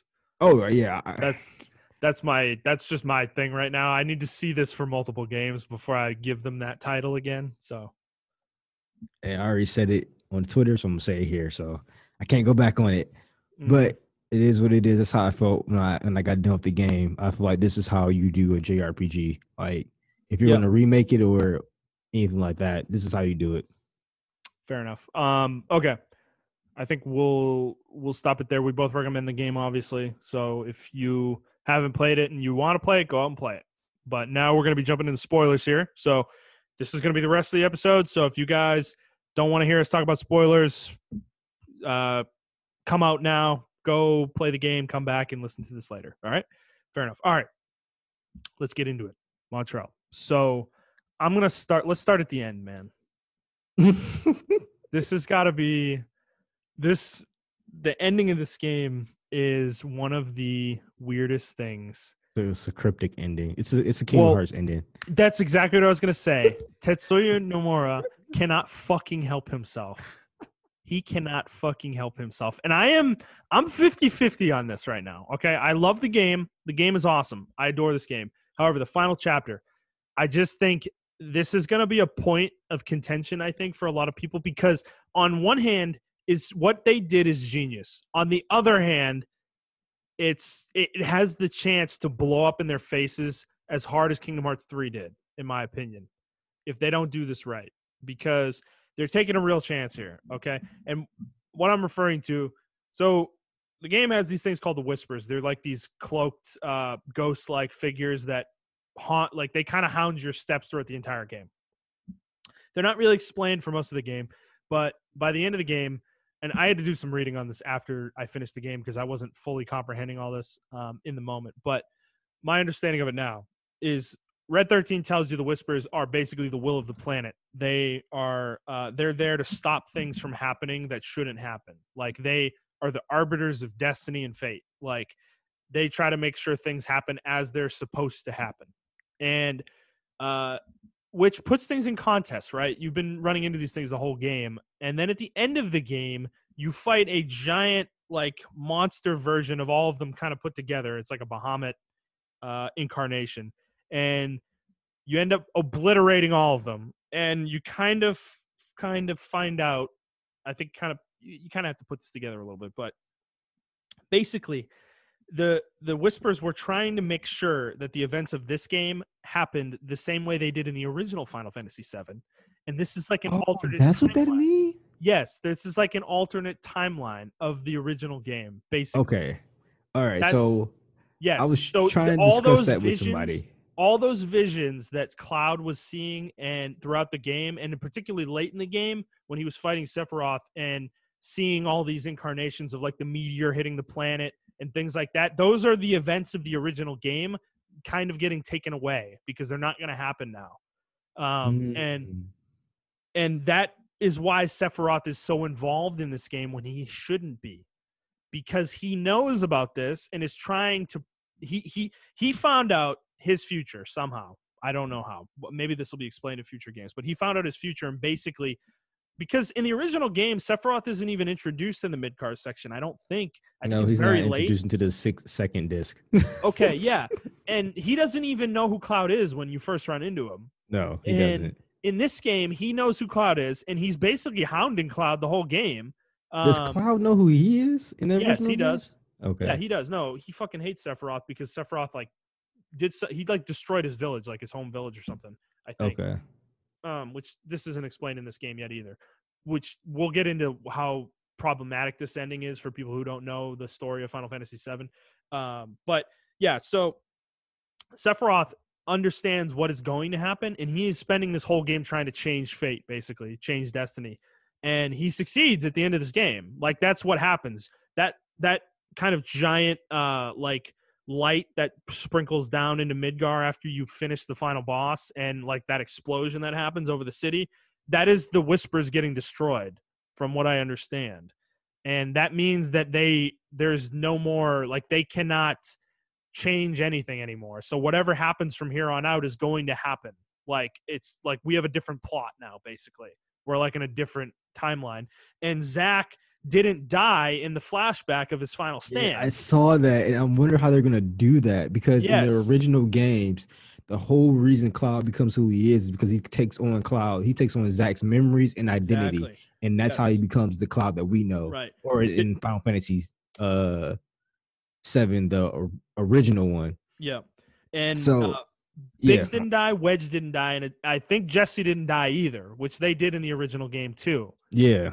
So when you put everything in that context, a lot of things that happen in this game make a lot more sense, because you remember when you are on the tower going up in chapter 12 and you run into Biggs and Jesse, and those things, the whispers, block you from like trying to save them? Yeah. It's because they're supposed to die. Right? Did you go to a YouTube channel for this or something? Or like, how did you come to this conclusion? So I put some of this together myself, but the big piece about that, the game, the whispers trying to make the original Final Fantasy VII happen, that part I got from online. I started reading online, like Reddit, articles, YouTube videos, because I was so curious about it, because something wasn't clicking. Something was missing for me when I beat the game. And that's what it was. It's like, what is the significance of everything that happened in Chapter 18? It's not really obvious in the game. And this is a criticism I have of the game, is that I feel like they presented the story in a way at the end where you kind of have to be in the inside club to understand what's going on. Yeah. Like, if you come into this game not having played Final Fantasy VII, you're kind of going to be lost, I feel like. Like, a lot of things are just going to fly over your head. Yeah, see, so none of that registered to me. Like you said, that all that didn't register to me until Zack. He got up, because at the end of Crisis Core, because Crisis Core is a whole game. Is it about Zack up until that point? Yes. Basically, Crisis Core. Yeah, Crisis Core is a prequel to the original Final Fantasy VII, and at the end of Crisis Core, you take place in that battle. You fight until the game says you can't, or until you die. So you can fight for like 4 or 5 hours if you want to. Just if you can manage it. Yeah, if you can manage it, and then eventually, you would die, and the credits would go. So, and he dies in the Crisis Core. He dies. Cloud picks up his sword, and then he's on that same mountain that everyone's overlooking, and then he starts heading towards Midgar, and then that's when Final Fantasy VII original take starts going in. Okay. So when he got up and he was like, "Hey, Cloud, we're gonna whatever he says to Cloud, whatever, we're gonna make it or whatever," and then he didn't die, I was like, "So is this an alternate version, an alternate history?" So that happens right before the beginning of Final Fantasy VII, then, like. So that means it's like a couple years. So when Cloud doesn't be like, I think it's like a year or two. I gotta look it up again, but it's not like right after. But Cloud becomes who he becomes in Final Fantasy original 7. Like, honestly, the Cloud that you're playing with in this game is essentially Zack. Like, you're playing Zack, but Cloud doesn't have his mentality, his personality, or anything of that nature. Because even Aerith says something. Because you meet Aerith as Zack, you meet her, and she's like, something familiar about you. She says that in this game too. Something familiar about you.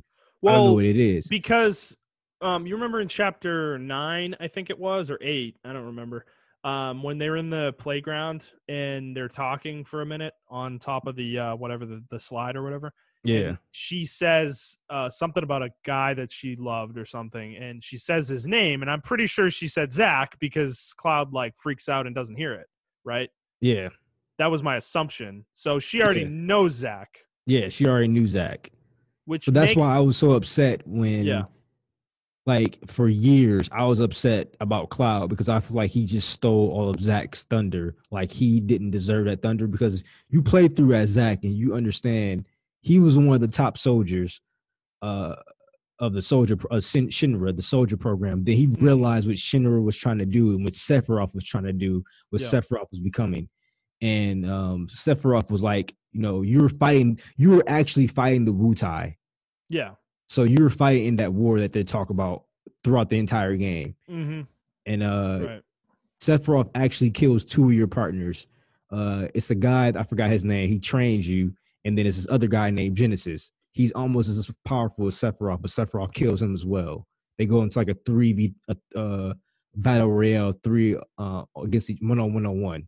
And Sephiroth kills both of them. And then for some reason he leaves, and then Zack doesn't get a chance to fight him like that. Or no, Zack loses a fight to him, but I gotta play the whole game again. But anyway, you end up there when Shinra turns against you. They're like, and you turn against Shinra, and then now they're trying to take you out, and they eventually do. Yeah. But yeah, I thought that was pretty interesting. I did get that alternate history vibe when that scene hit, and I was like, oh, okay, so maybe we're gonna be rewriting history. So maybe that one thing that's going to happen in the old Final Fantasy is not going to happen. I made a prediction that I think Tifa's going to die. That's my prediction. Yeah, I think a lot of people are starting to feel that way now. They're starting to think she's going to die instead of Aerith, and I think anything's possible at this point. Yeah. What I'm hoping for is they don't go the route of everybody gets out okay and everything's happy, because that's kind of what they did with this game. I mean, Jesse, Biggs, and Wedge not dying is like kind of, I feel like unnecessary. That kind of pissed me off. I'm not gonna lie, because I mean, as much as I like them as characters, I just thought it was unnecessary to save them. Like, because it takes some punch away from what happens in the plot, you know? Exactly. That actually weighed very heavily on me. I didn't cry or anything, but I was like, "Holy shit, we just fucking old manly man Montrell. I don't cry. I'm not crying. You're crying." But it was like, it was really heavy for me because I'm like, I feel like I got to know these characters and everything like that, especially when Wedge, like the thing fell on Wedge and you thought he was dead. Like, I thought all of them were dead. Me too. Yeah, no, I did too. And I mean, obviously that's what they wanted you to think. Yeah. And I mean, the thing about it is, this is the problem with them saving them. Even when What's-His-Face died or got stabbed. Barrett. I was like, holy. That was the first something. Well, dude, that was the first moment though that kind of like tipped me off. Like, okay, something's not right here because, yeah, Barrett. This doesn't happen. Like, exactly. Like Barrett doesn't get stabbed by Sephiroth. Like they didn't even meet Sephiroth at this point in the game. So it's like, yeah. So there was definitely like a bit of that. But yeah, the character's not dying though. It's like, it's kind of a problem because like I don't know if they're ever going to explain it, and the characters are just going to be alive, and it's going to be like you literally were on a tower that fucking collapsed and a giant plate fell on top of it and somehow you lived. Like, and you were already dead. You literally stopped breathing. Like, what? You know, in terms of Biggs and Jesse, like, I saw someone would say, like, they's like, so is this what it feels like to be a Kingdom Hearts fan? And everyone was like, yes. Yes, it is, dude. And this, man, this is the thing. I almost feel bad for everybody because I feel like I really hope they can pull this off. I really do. I hope they can stick the landing with whatever they're planning on doing with these games. But this is where I'm like, I love this game singularly. This game is awesome. Like as its own entity. But yeah. I like feel bad for all these Final Fantasy VII fans because they are now getting pulled into this Nomura roller coaster that just I don't know if it's gonna have the payoff, man. And if it doesn't, I don't think they're ready for it, man. They're not ready for it, bro. They're not. They're not. This isn't fair to those people. And this is why I'm conflicted on it because I do think what he did here or what they did is fucking genius. Like this idea, because the original game, the planet is like kind of its own entity in the game. Like it does have defense mechanisms because I'm pretty sure it blows up the meteor, right? That's like that Sephiroth brings down the planet, blows it up. So it's like the whispers being a thing makes sense. Like it does make sense. And that's why it's like, it's kind of a really cool concept. And it's so meta though. And it's so like out of the blue and out of left field. It's just like, but it hit me like when I found that out, I was like, fuck, okay. Because when I finished the game, I was kind of like almost disappointed. I was like, what the fuck is going on in this game? You know, like I was like there's too much. They throw too much at you in chapter 18. I feel like at the very end. But once you put it in context, though, it all really kind of clicks and makes sense. So yeah. So can we talk about that?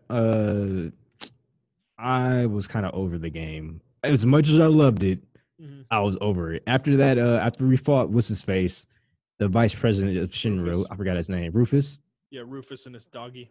Yeah, after we fought Rufus, I was over the game. I was in the same spot. You say what? I was in the same spot. Yeah, like I felt the same way. I felt like the motorcycle chase. As much as I love them, I'm so glad it's like, hey, if you do a second playthrough, you can skip them. Thank God. fucking hated them.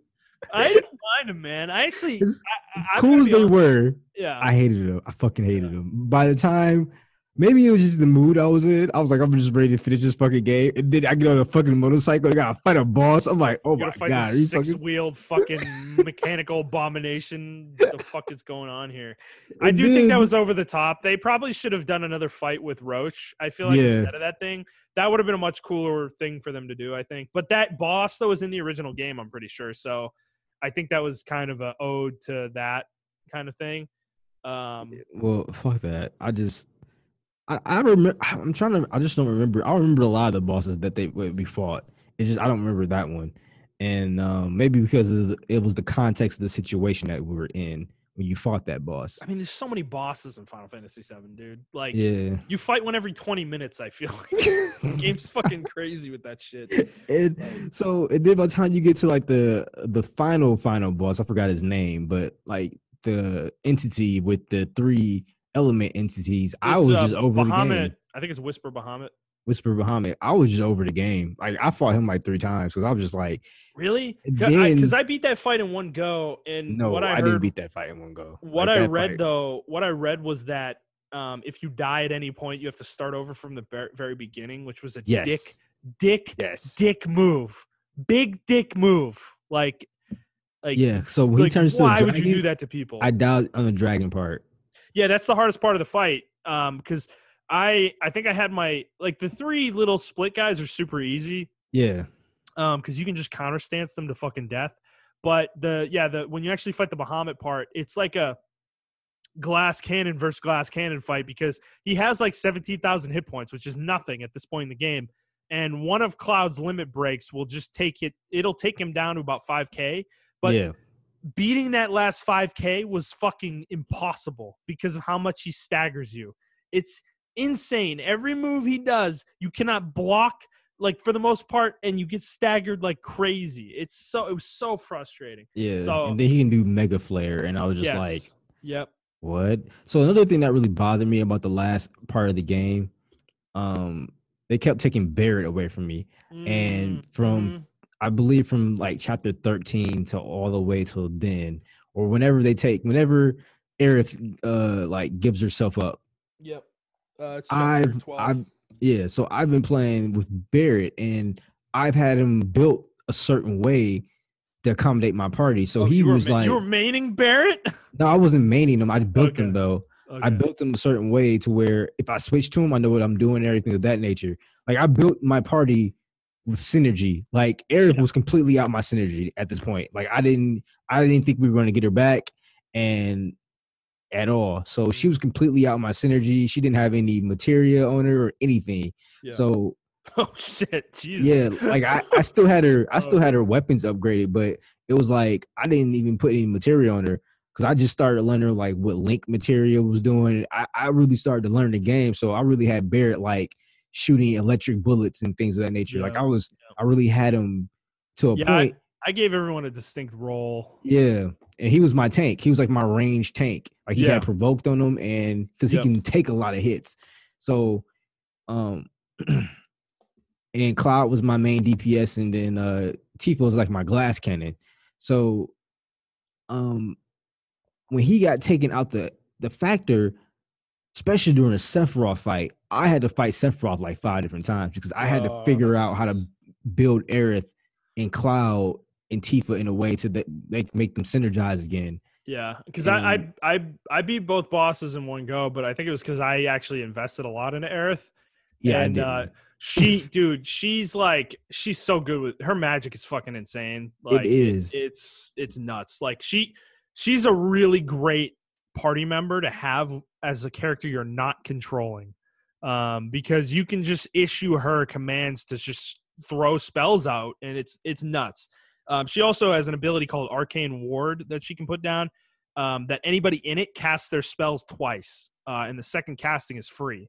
So it's pretty nuts. You can really start racking up damage with just like fire spells and thunder spells and shit. Yeah, and I mean, I started using all that. It's just that I had to learn that. By the fifth time I died with, by the fourth time I died with Sephiroth, I'm like, okay, because I was using her when Barret was gone, when Barret was gone, I was using her a lot, and I liked her a lot, especially when it was that one section where you just had to use her and Tifa and everything of that nature. Mm-hmm. So it was really cool, and I was like, I had her built to a certain way, but then after that, I was like, all right, I'm not going to be using her really that much, so whatever. And then I don't know, it was just weird because I had Barrett. I really like Barrett as my third party member. Like I went through the whole arena with him and my team and everything of that nature. So I really like having him as my third party member, and he was like a light magic person for me. Like I built him to where he was like a magic range tank, and it was weird, but it worked.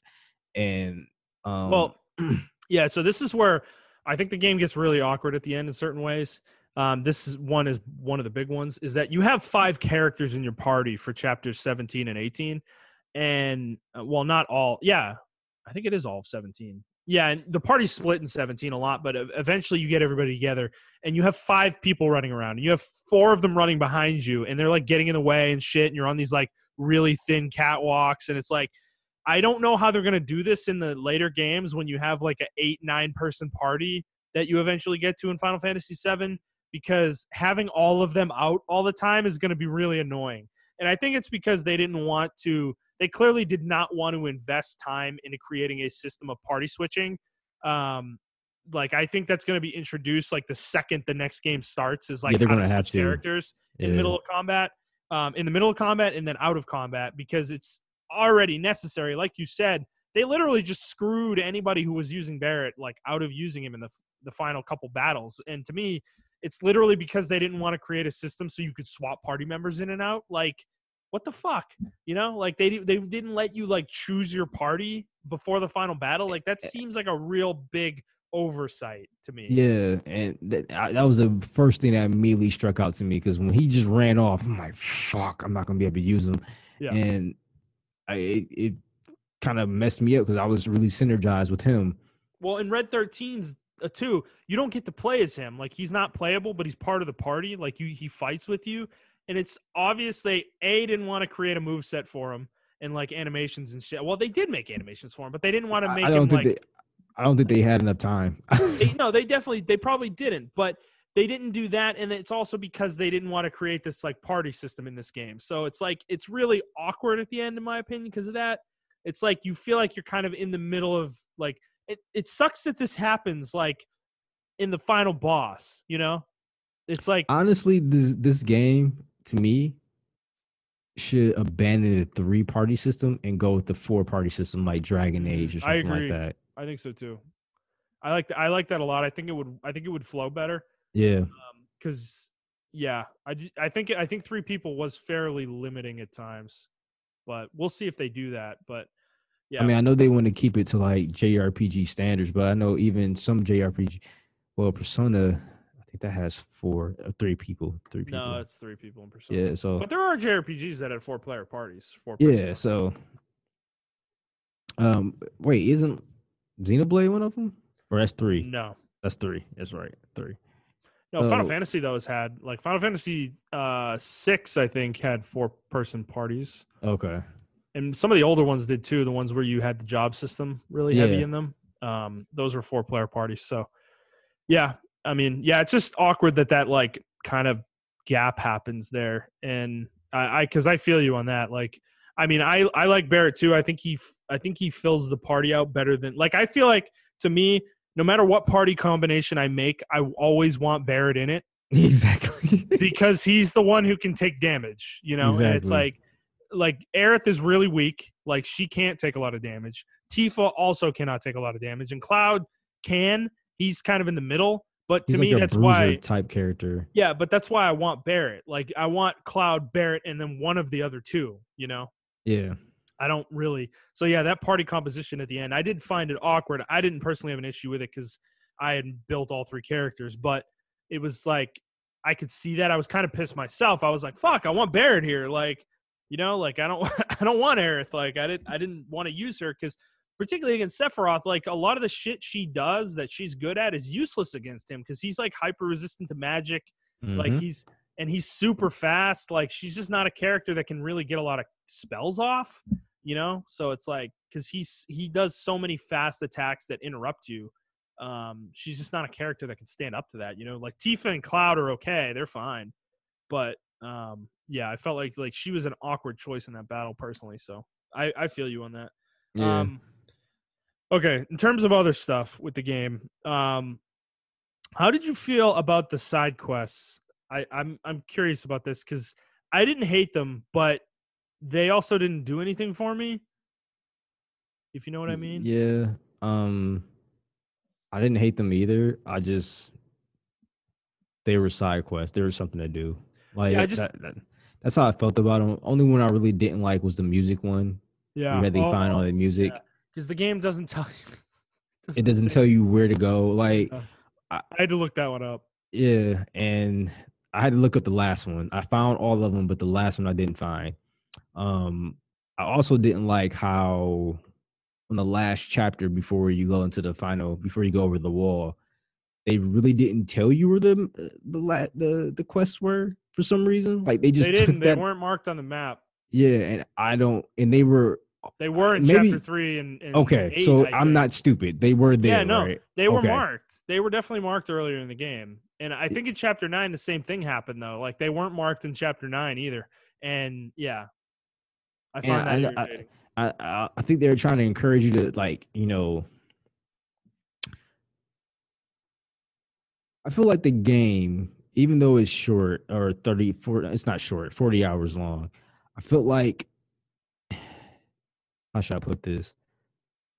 They wanted you to do stuff like, you know, all these challenges and stuff like that.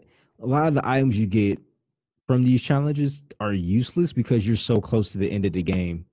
Well, not only that, they give you shit that you already either have access to in shops or you're literally about to get access to in shops most of the time. Yeah. And I think the game, this is where like I think this is bad design, is the game does this way too often where it presents you with side quests and literally gives you the chapter you're in to do them. Like you cannot do them outside of the chapter you're in. And I think it does that a lot too. Even in chapter 16, when you're climbing the Shinra building, it presents you with this whole VR challenge, like combat simulator thing, in the like right before the final part of that chapter, and you literally have to do it that moment if you want to do it. You know, and it's like, yes, you can come back and chapter select, but if in the middle of that playthrough you want to do it, you have to do it in that moment. Yeah, I created a save for that because I'm like, okay. The game does that too much to me, where it like presents a side activity for you to do, and then it literally only lets you do that side activity the second that it presents it to you. Like if you advance the story at all, you were locked out of doing it. You know, and that's true of the side quests too.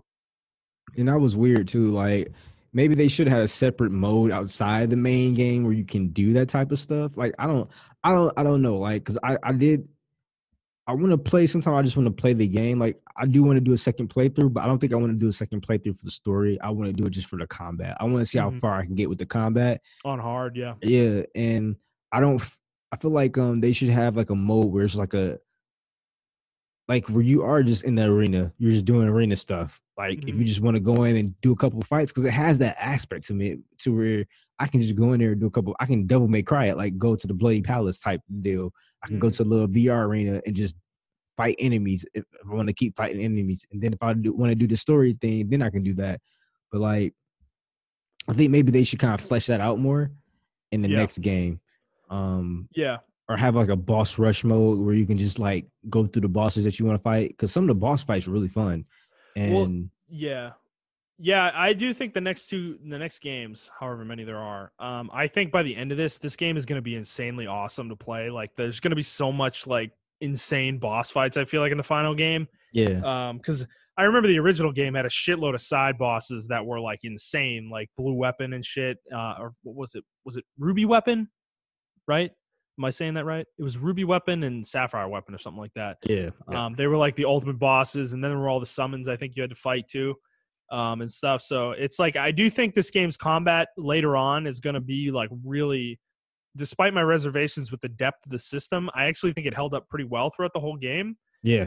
For me in terms of depth, and I'm excited about that. Like I do want to 100% this game, but I'm like thinking about the next games and 100%ing those, and I'm like really excited by it. Like, I think this game is going to be really cool when it has everything a Final Fantasy game normally has by the end. All the crazy like accessories and shit that you can use, and all the equipment and weapons and all the abilities and stuff that you'll have access to.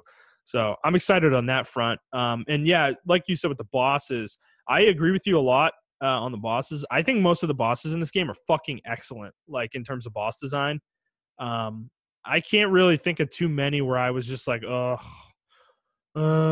except for maybe the one on the highway that you're talking about in chapter 18. Like I think almost every boss in this game has really cool phases and different moves and stuff. I didn't like Rude. Rude was really annoying to me. I couldn't get that character. Like I know I countered him a little bit, but it was some moves in there where he just runs directly at you, and you're just like, okay, I'm just gonna. You just have to run away from him. Yeah, like it's really funny actually, because the way he runs at you, he runs at this like angle, and I just found it really funny. I don't know. Yeah, and it's sometimes I did find sometimes that. I couldn't run away from certain bosses or whatever. I couldn't dodge certain moves or something of that nature. Maybe it was just me. Maybe I just need to get good. Whisper of Bahamut was one of them.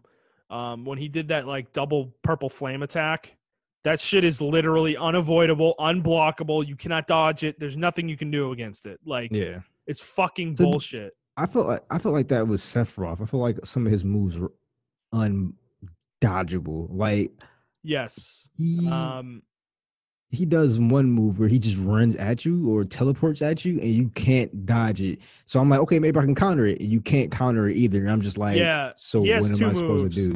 He has two moves. One where he charges you really quick. You can counter that one and block that one. And then the other one, he teleports and then he does like a combo on you. You cannot counter that one. I believe you can block. Actually, I don't think you can block it. I think the only thing you can do is get away from him. But the thing is, like, Sephiroth's so fast in that fight, it's fucking insane, dude. Yeah. Like the way he moves around. I enjoyed the fight a lot, but I think it was a little over the top for the game. Like I just felt like he was really OP. I was surprised I beat him in one go because I found him to be very difficult. Yeah, it took me a couple of tries. Like everyone has a dodge roll except for Barrett really doesn't have a dodge. Well, he does have a dodge roll. He does. He's just fucking slow as shit though. Yeah. But Aerith, she twists around. So it's like I couldn't figure out her hitbox when I had to switch to her for some stuff. And he would just like sometimes he'll target her. Like sometimes I'll wait till he gets done with the combo string. So I'm like, okay, he's done. He's not going to target her when I switch to her. He's not going to aggro her. But like he'll just aggro her when I switch to her. I'm like, oh my God. And I couldn't. That was something I noticed. That was something I noticed in those last two fights as well. Is the bosses seem glued to whatever character you were controlling. Yeah, that's actually every fight. Every fight's like that. I didn't feel like that throughout most of the rest of the game. Maybe it wasn't. Maybe it was because most of the enemies weren't that much of a threat most of the time, so it didn't matter that much. But yeah, in those fights, they aggro the player. I really felt that hard in those two fights, and it was irritating. Yeah, for sure. They aggro the player really hard throughout the entire game. Actually, I think the AI is designed like that to aggro you. So, what I usually used to do was like Barrett was my tank. If I had to have someone heal themselves or get someone else to heal, I would switch to Barrett and then issue them a command to heal, and then switch back or whatever. But yeah, you would get aggro hard. Like it was really bad at some points in the game. Yeah, and I think another complaint I have about the combat too is I just think your AI partners are like they just do a lot of nothing a lot of the time. They just stand around and they barely get their ATB gauge up. And right late in the game, dude, it's like agonizing waiting for them to fucking get their ATB gauge filled. Yeah, I was really hoping for some type of like I knew in the demo, like you really couldn't do anything with Barrett like that, but I was really hoping for some type of commands to automatically issue. Like this is where, in my opinion, and I know I may get flamed for this, but this is where Western RPGs fucking fly or do a really fucking good job. Like in Dragon Age Inquisition and Dragon Age Origins, I can issue my like certain behaviors and everything. Mass Effect as well. Mass Effect, yeah. To where my squad knows what to do, or I can even hotkey certain things to where I don't have to switch them. I could just press the hotkey and they do it. In this game, like, yeah, you're right. Your AI partner is brain fucking dead, and it's just like, what the fuck, man? Like, can you do something? Like, something. Which I So hope they fix that in the next game. They have to, man. They have to. I hope if they fix it, they patch this game to fix it as well, because they just do a lot of nothing sometimes, and it's really frustrating, particularly later in the game. Like, because I feel like it's really going to show in hard mode. Yeah, because dude, like that's why those last two fights were so difficult, because I felt like ATB starved, because I was the only one generating ATB charges. So these characters were like standing around doing nothing, and I'm fucking getting destroyed, and I need them to heal me, but they don't have ATB. So it's like, I think that is something they need to improve for sure. That's where the combat system started to feel stretched for me, was definitely the last couple fights. But overall, I still like it, though. I still like it a lot. Oh yeah, it just needs improvement. I feel like they should have. It did feel like a really light CRPG ish type deal. I feel like they should take more elements from CRPG where you can control or issue commands or behaviors to them, and the AI will follow those behaviors and things of that nature. Because there are certain points where I just want an Arab just to stay back and heal, and she'll run in and try to do stuff, and I'm like, yo, just stay back, range attack and gain ATB, but she wouldn't do that. And there was no way for me to issue a command to her like that without me physically switching to her. But if I switch to her, then everyone aggroes towards me. So it was right. That's exactly where the combat feels stretched, right? Because you want to generate ATB with her, but if you go to her, they're gonna fucking attack her, which means you're gonna have to heal her, which is like defeats the purpose of what you're even doing in the first place. So it's like, it definitely felt a little bit weak there, I guess. But but how'd you feel about? Sorry, go ahead. No, you can go ahead. How did you feel about like progression, like the weapon upgrade system and materia and stuff? I really liked it, actually. I thought each weapon was unique. They were. Yeah, I didn't have any problems with it. I thought the materia was really fleshed out and things of that nature. There's a lot of different builds you can do with each character. Like I said, I had a weird hybrid tank mage situation going on with Barrett, and I loved it, and it worked for the game. Even with Cloud, like he was like a bruiser type character, and I had Tifa as a glass cannon to where she was doing a lot of different combos because she can stagger really fast and issue a little bit of magic commands in with that. So I thought it was really cool. I was kind of disappointed with the summons, but I mean, it is what it is with that. Really? You didn't like them? I mean, I like Ifrit, but I barely use anyone else. Like I used Shiva one time. I did like fucking Chocobo. Yeah. No, what's the fat bird? The fat bird. Fat Chocobo? Yeah, fat Chocobo. I did love fat Chocobo. Okay. That fight was really fun, actually. Yeah, it was. But besides that, I mean, I don't know. I feel like things with the summons where I feel like I didn't have control of them when I can use them. They did the Final Fantasy 15 thing where you can only use them in certain situations, and I didn't like that.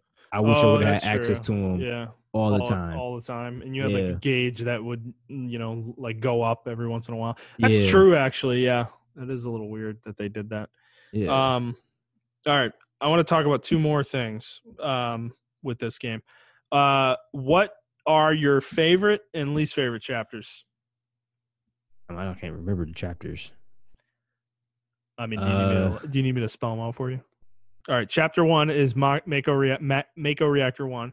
Mm-hmm. Chapter 2 is escaping from Mako Reactor 1 and getting back to the slums. Chapter 3 is when you first get to the slums and you do all those side quests.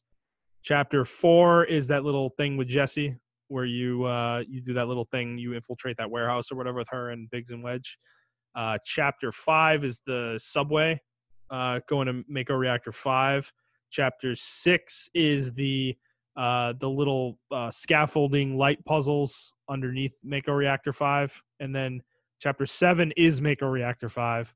And then Chapter 8 is when you meet Aerith and you do all the stuff in Sector 5. All right, Chapter 8 was definitely my least favorite. Okay. Chapter 9 is when you go to Wall Market for the first time. and you do all that crazy shit with like the dancing section and the fucking So cross-dressing and all as that. much as there wasn't that much fighting, I really did enjoy that from a story aspect. Mm-hmm. I feel like on the second playthrough, it annoyed the shit out of me though. Yeah. 10 chapter 10 was in the sewer. 11 was the ghost train yard or whatever. 12 was scaling the pillar and trying to prevent the plate from collapsing. Chapter 13 was the underground lab underneath Sector 7 when you go back to the rubble. Yeah. Chapter 14 was when you're doing all the side quests and you're helping Leslie find Don Corneo or whatever. And when you unlock fast travel and all that. And then 15 was scaling the rubble to get on top of the plate in order to get to the Shinra building. And then 16 was scaling the Shinra building. 17 was the lab within the Shinra building when you're trying to get to Hojo or whatever. And then 18 was the final section, obviously, with Sephiroth and, you know, the highway section. I would say between 14 and 14 up to, was it 17 you go into the lab? Yeah. And they started splitting up the parties. Mm-hmm. I'd say from 14 to 17 was my favorite moments because I had an established party and everything was firing on all cylinders as far as combat and everything of that nature. The game kind of opened up to you at that point, and I felt like I was really playing an RPG. I feel like I can really develop my skills, and I did in those 3 chapters. Like I didn't have to worry about anyone jumping in and out. I just had my party, my synergy was straight, and it was really fun. Mm-hmm. Those parts of the game, I really enjoyed that. Chapter 8 was definitely my least favorite chapter. I think that's the chapter where you meet Aerith, and you have that one drags. Yeah, that in chapter 9 for me dragged a lot. That is a huge section of the game, like 10 to 12 hours probably. The game, those 2 chapters.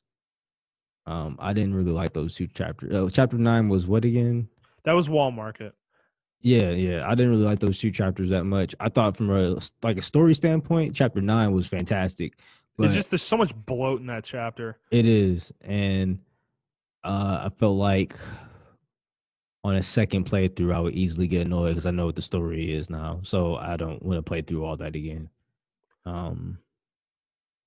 It was chapter 9 especially was weird, so I already knew about the cross-dressing part, what you wanted to do, but I didn't know you had to do the dance revolution type deal. And hey, man, okay, all right. Well, I'll give mine in a second, my chapters, but I do want to talk about that part specifically. I actually have to say I really liked that part of the game, the dancing and all that shit. It was a weird mini game. It was weird. It maybe was a little out of place, frankly, because I don't know if Cloud would rise to the occasion the way he did, personally, the way his personality is, but I did enjoy it. No, I enjoyed it. I wouldn't go back and play it. Like it was enjoyable for the story, for the see Cloud Guy's element, to see all that stuff. But Aerith kind of cheering him on. Yeah, exactly. It was just a really fun moment, but I feel like it's one of those fun moments that loses its charm really quickly, if that makes any sense. Mm-hmm. Right. And I'm not trying to be hard on it. Like I liked it a lot. It was just, I don't know. I think I was just and it should have. Chapter 8 should have been shorter. That's probably what it was. Like by chapter 8, I was so done with like the Aerith Cloud combo that I really wanted something else. It's hours of the game, dude. Like it's from the moment you fall into the fucking church all the way until you get to the entrance of Wall Market. Like, think about how much is in there. Like side quests you have to do, all the little activities, all the areas you have to go through, the fighting, the boss fights. Like, dude, it's just that. Yeah, that chapter is so. There's so much in that chapter, and it grinds the story to a halt. In like, I mean, it's not bad per se that they do that. I mean, every story kind of needs to have pacing like that, but it overstayed its welcome, going through the fucking highway section with the stupid hand puzzles and shit with the mechanical hands or whatever. That, like, oh my god, like there was definitely a little bit too much there, like that didn't need to be there. And I know this is a Japanese game, but man, can we I guess this applies to anime in general. Can we try to improve the voice acting? Like, please. Like, it's so annoying. Like, I think it's weird because I think the voice acting is fine in parts, and then it, it's just it it gets like really the delivery gets like anime, you know, yes, and it's really good. Like in the most important scenes and most the action scenes, stuff like that, where they're like planning stuff and they're doing stuff. I feel like the voice acting is really good. But it's those like, in between moments, like yeah, doing side quests and just like those like really slow moments of the game that aren't like vital to the story. That's where the game I feel like definitely the voice acting definitely takes a hit. I agree with you there. yeah, because it's like they do the same thing with Kingdom Hearts. Like, it's these weird pauses, like when Jesse's like, psych, and it's like, that's a weird ass pause to play psych on. You're just supposed to be like psych. You're supposed to do it right after. Like, that's how it works in English. Like, I don't know. Like, it's just weird Right. pausing moments. And I understand like it's a Japanese game. And I'm not trying to like I understand their language is different from ours, and when you're trying to translate it and all this stuff like that, but like they should have counselors or something for like, hey, this is really weird in English, so we're gonna like speed this moment up or whatever. Because the same thing that happened to Kingdom Hearts 3, in my opinion, or in fucking Kingdom Hearts in general, is the same thing that happened to Final Fantasy. That weird dialogue. And it's like no one talks like that like that at all. Right. Okay, my chapters, favorite chapters for me, like, so I really like the beginning of this game. Chapters 1 through 7, I think, are fucking awesome. Like, I think that's the best part of the game, personally. In terms of like just the flow of everything, I think the story is like almost at a breakneck pace at that point in the game. Chapter 3 is really the only down point at that point in the game, and it's a great like kind of intermission between the two Mako reactor infiltrations. Yeah. Um, I also really enjoyed chapter 12, climbing the pillar. I thought that chapter was really cool. And then chapter 16, the Shinra building, is fucking awesome. That is definitely my favorite part of the game, I think, is the Shinra building. Like that Yeah. whole section of the game is just so good. It's so cool to go through that whole building with Tifa and Barrett and just like see them bouncing off each other and trying to avoid, getting caught and everything. So that was really cool. I think in terms of chapters, I didn't like 8 and 9. I think was just bloated. As much as I liked a lot of 9, there were large portions of 9 that I fucking couldn't stand.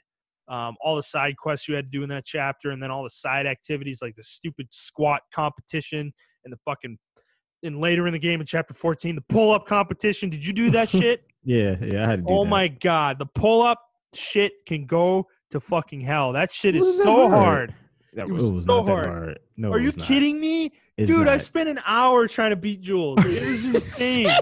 It was insane, dude. It's so difficult. It is not that hard. Oh It took my me God. one try. Fuck you. I don't believe you. You're a fucking liar. I have gameplay footage. I'm going to check your fucking trophies. I don't believe you. I don't buy that shit. That's insane, dude. That shit was so super hard. Like, what the fuck? Are you serious? You had to do it for a quest.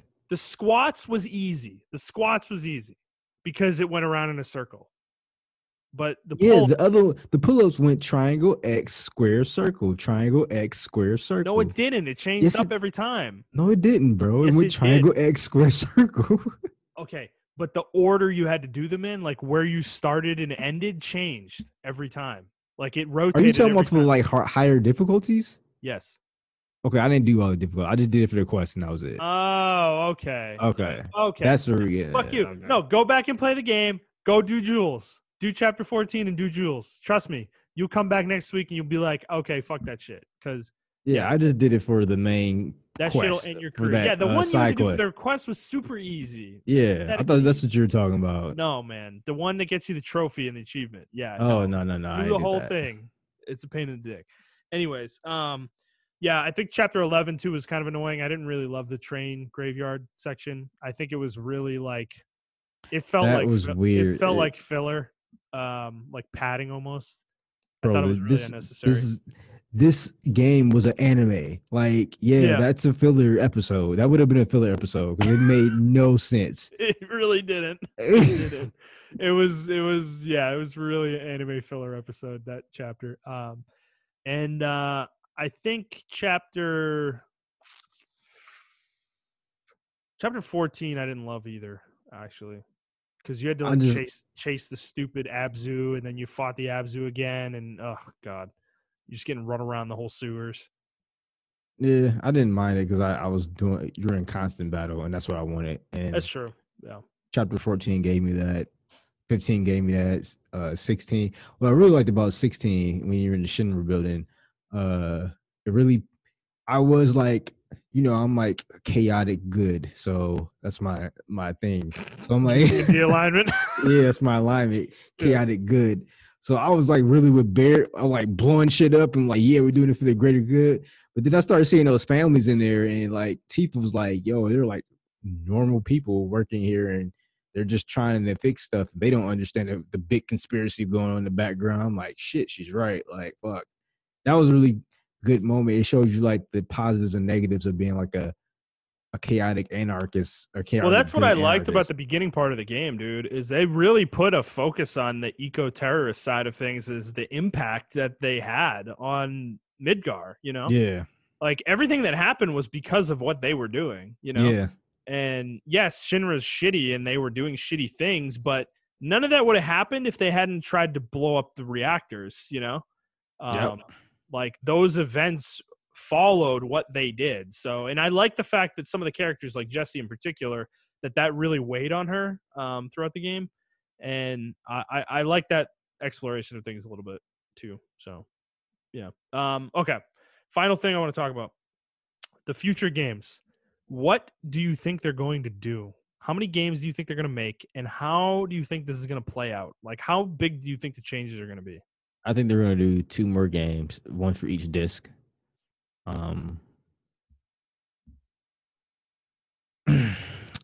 Now that you mentioned, we talked about it. I already had like a kind of a thing that they're going to do an alternate history, type deal, and that this conversation that we just had kind of confirmed that. So I'm really interested in seeing what they're going to do. The next game, I really think a big chunk of that game is going to be like the real meat. Like I feel like this is going to be that not open world aspect, but we're going to get the random encounters. It's going to be a true Final Fantasy experience.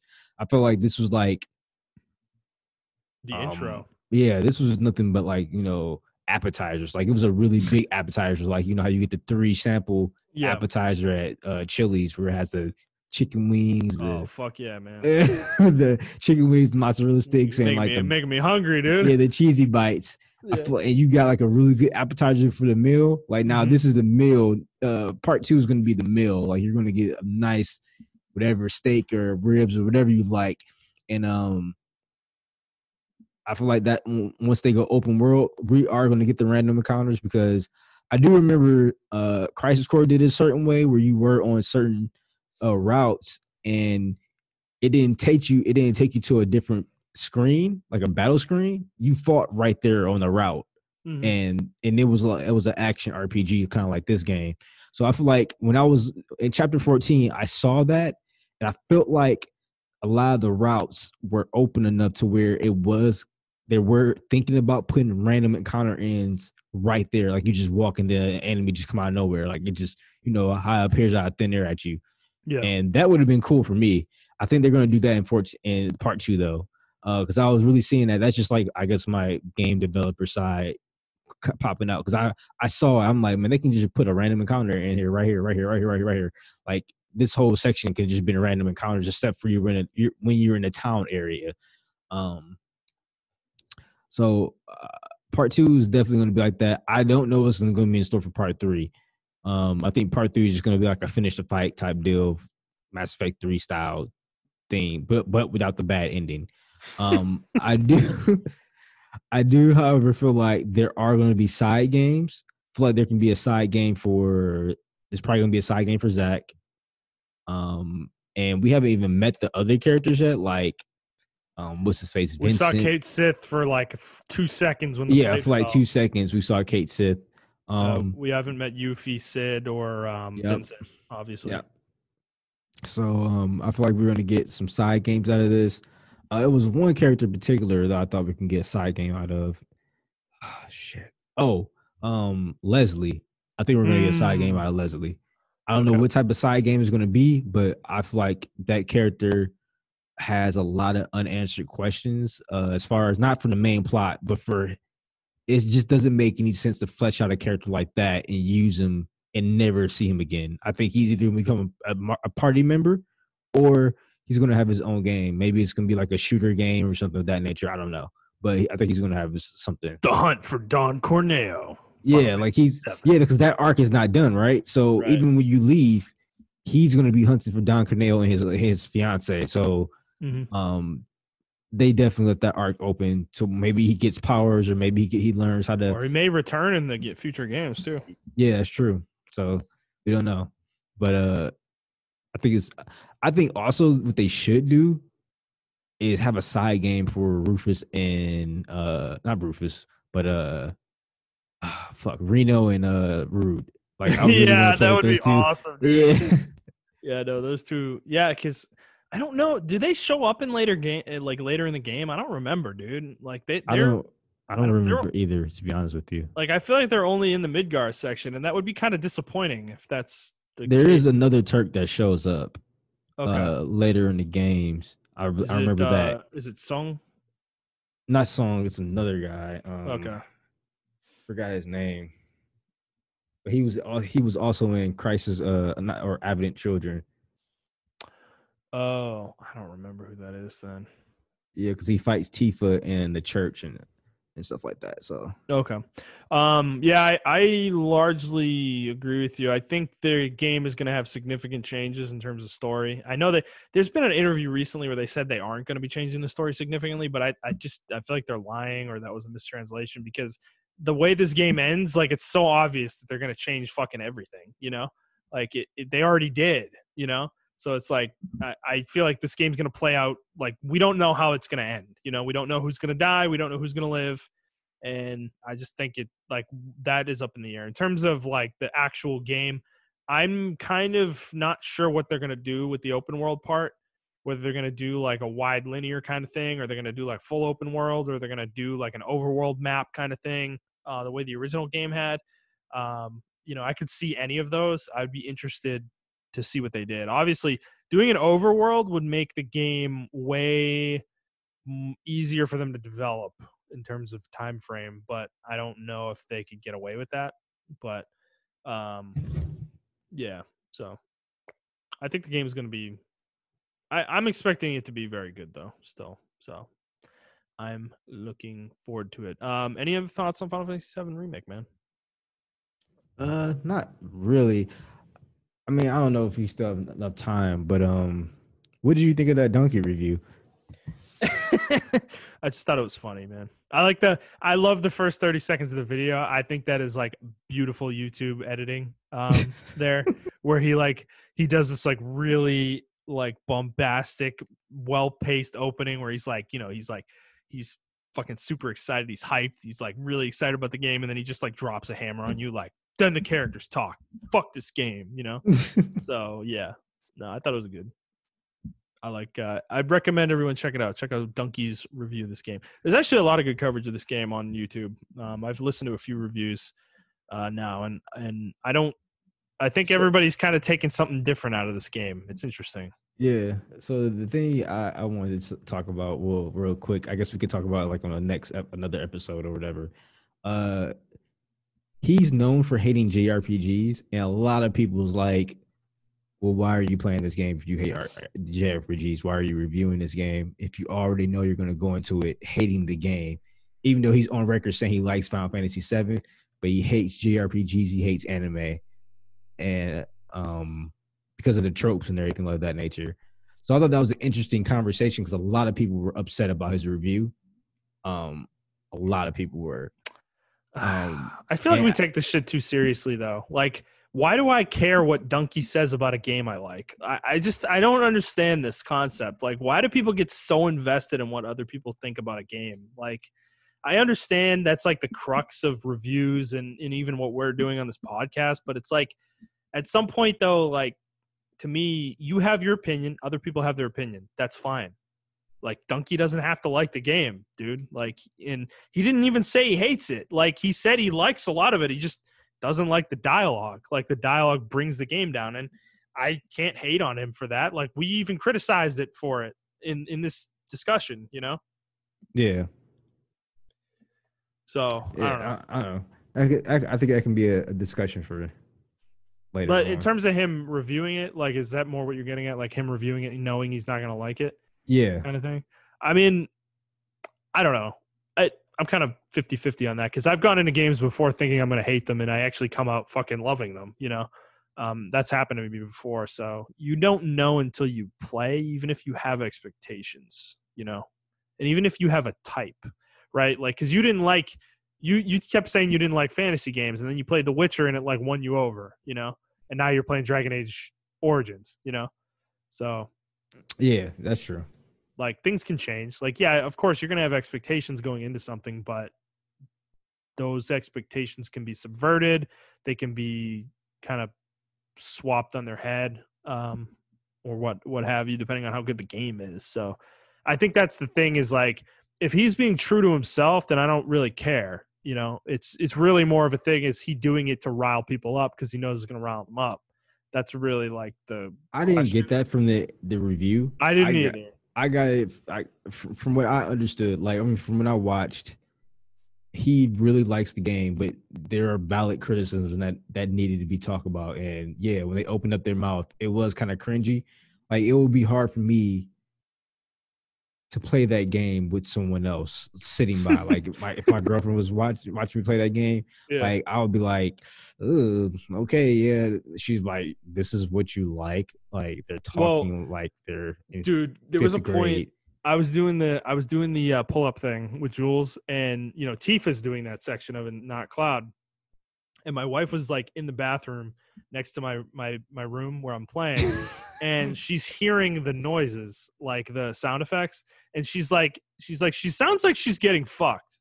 And it was like, once she said that, I literally couldn't unhear it. Like, I started listening to Tifa's grunt noises, and it literally does sound like that. Like, if you have no context, and I'm like, God damn it, it's fucking games.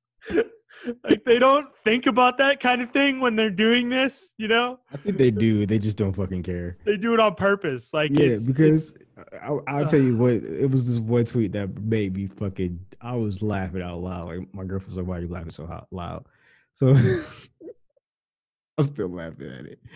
So, you know, when Tifa says, at the end of the battle sometime, like, man, I worked up a sweat. I need to take a shower or something like that. Yeah. It was a tweet that said, it's like, man, every time Tifa says that, I just want to get up there and smell that stanky thing. Oh my God. He typed in the part. I couldn't stop laughing. Oh my God. Because not every time she said that, I thought about that tweet. Dude, she says it like right after you leave Seventh Heaven with her. I'm like, you didn't shower this morning? Like, what? What the fuck, man? It was it's just certain parts of the game where I could just see things going. Like, if someone got a hand on the, like, cause you know the Overwatch porn shit, right? How they get a hold of the models and they can make the porn or whatever. Yeah. It was just certain scenes where I was just, and this is just my degenerate mind, so I already know, like, people were already making this shit.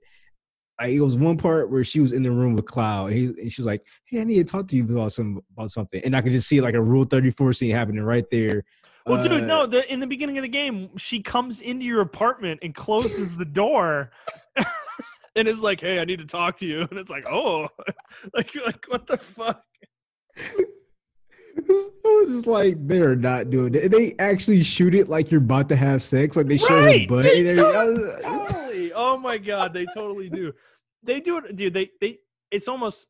They got to be self-aware. They have to be self-aware. Of course, I think this is like really big in Japan. I think that type of thing is like super big. I'm gonna do this after the episode. Actually, I'm gonna go find a YouTube video of the Japanese version of the fucking the pull-up thing and listen to the grunting noises the character makes. I would and be the just same, bro.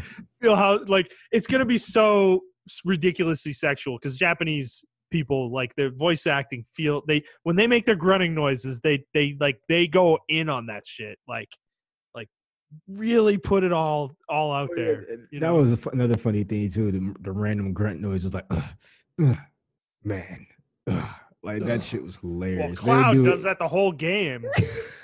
Every time anybody talks, he's like, oh, it's like the whole game, dude.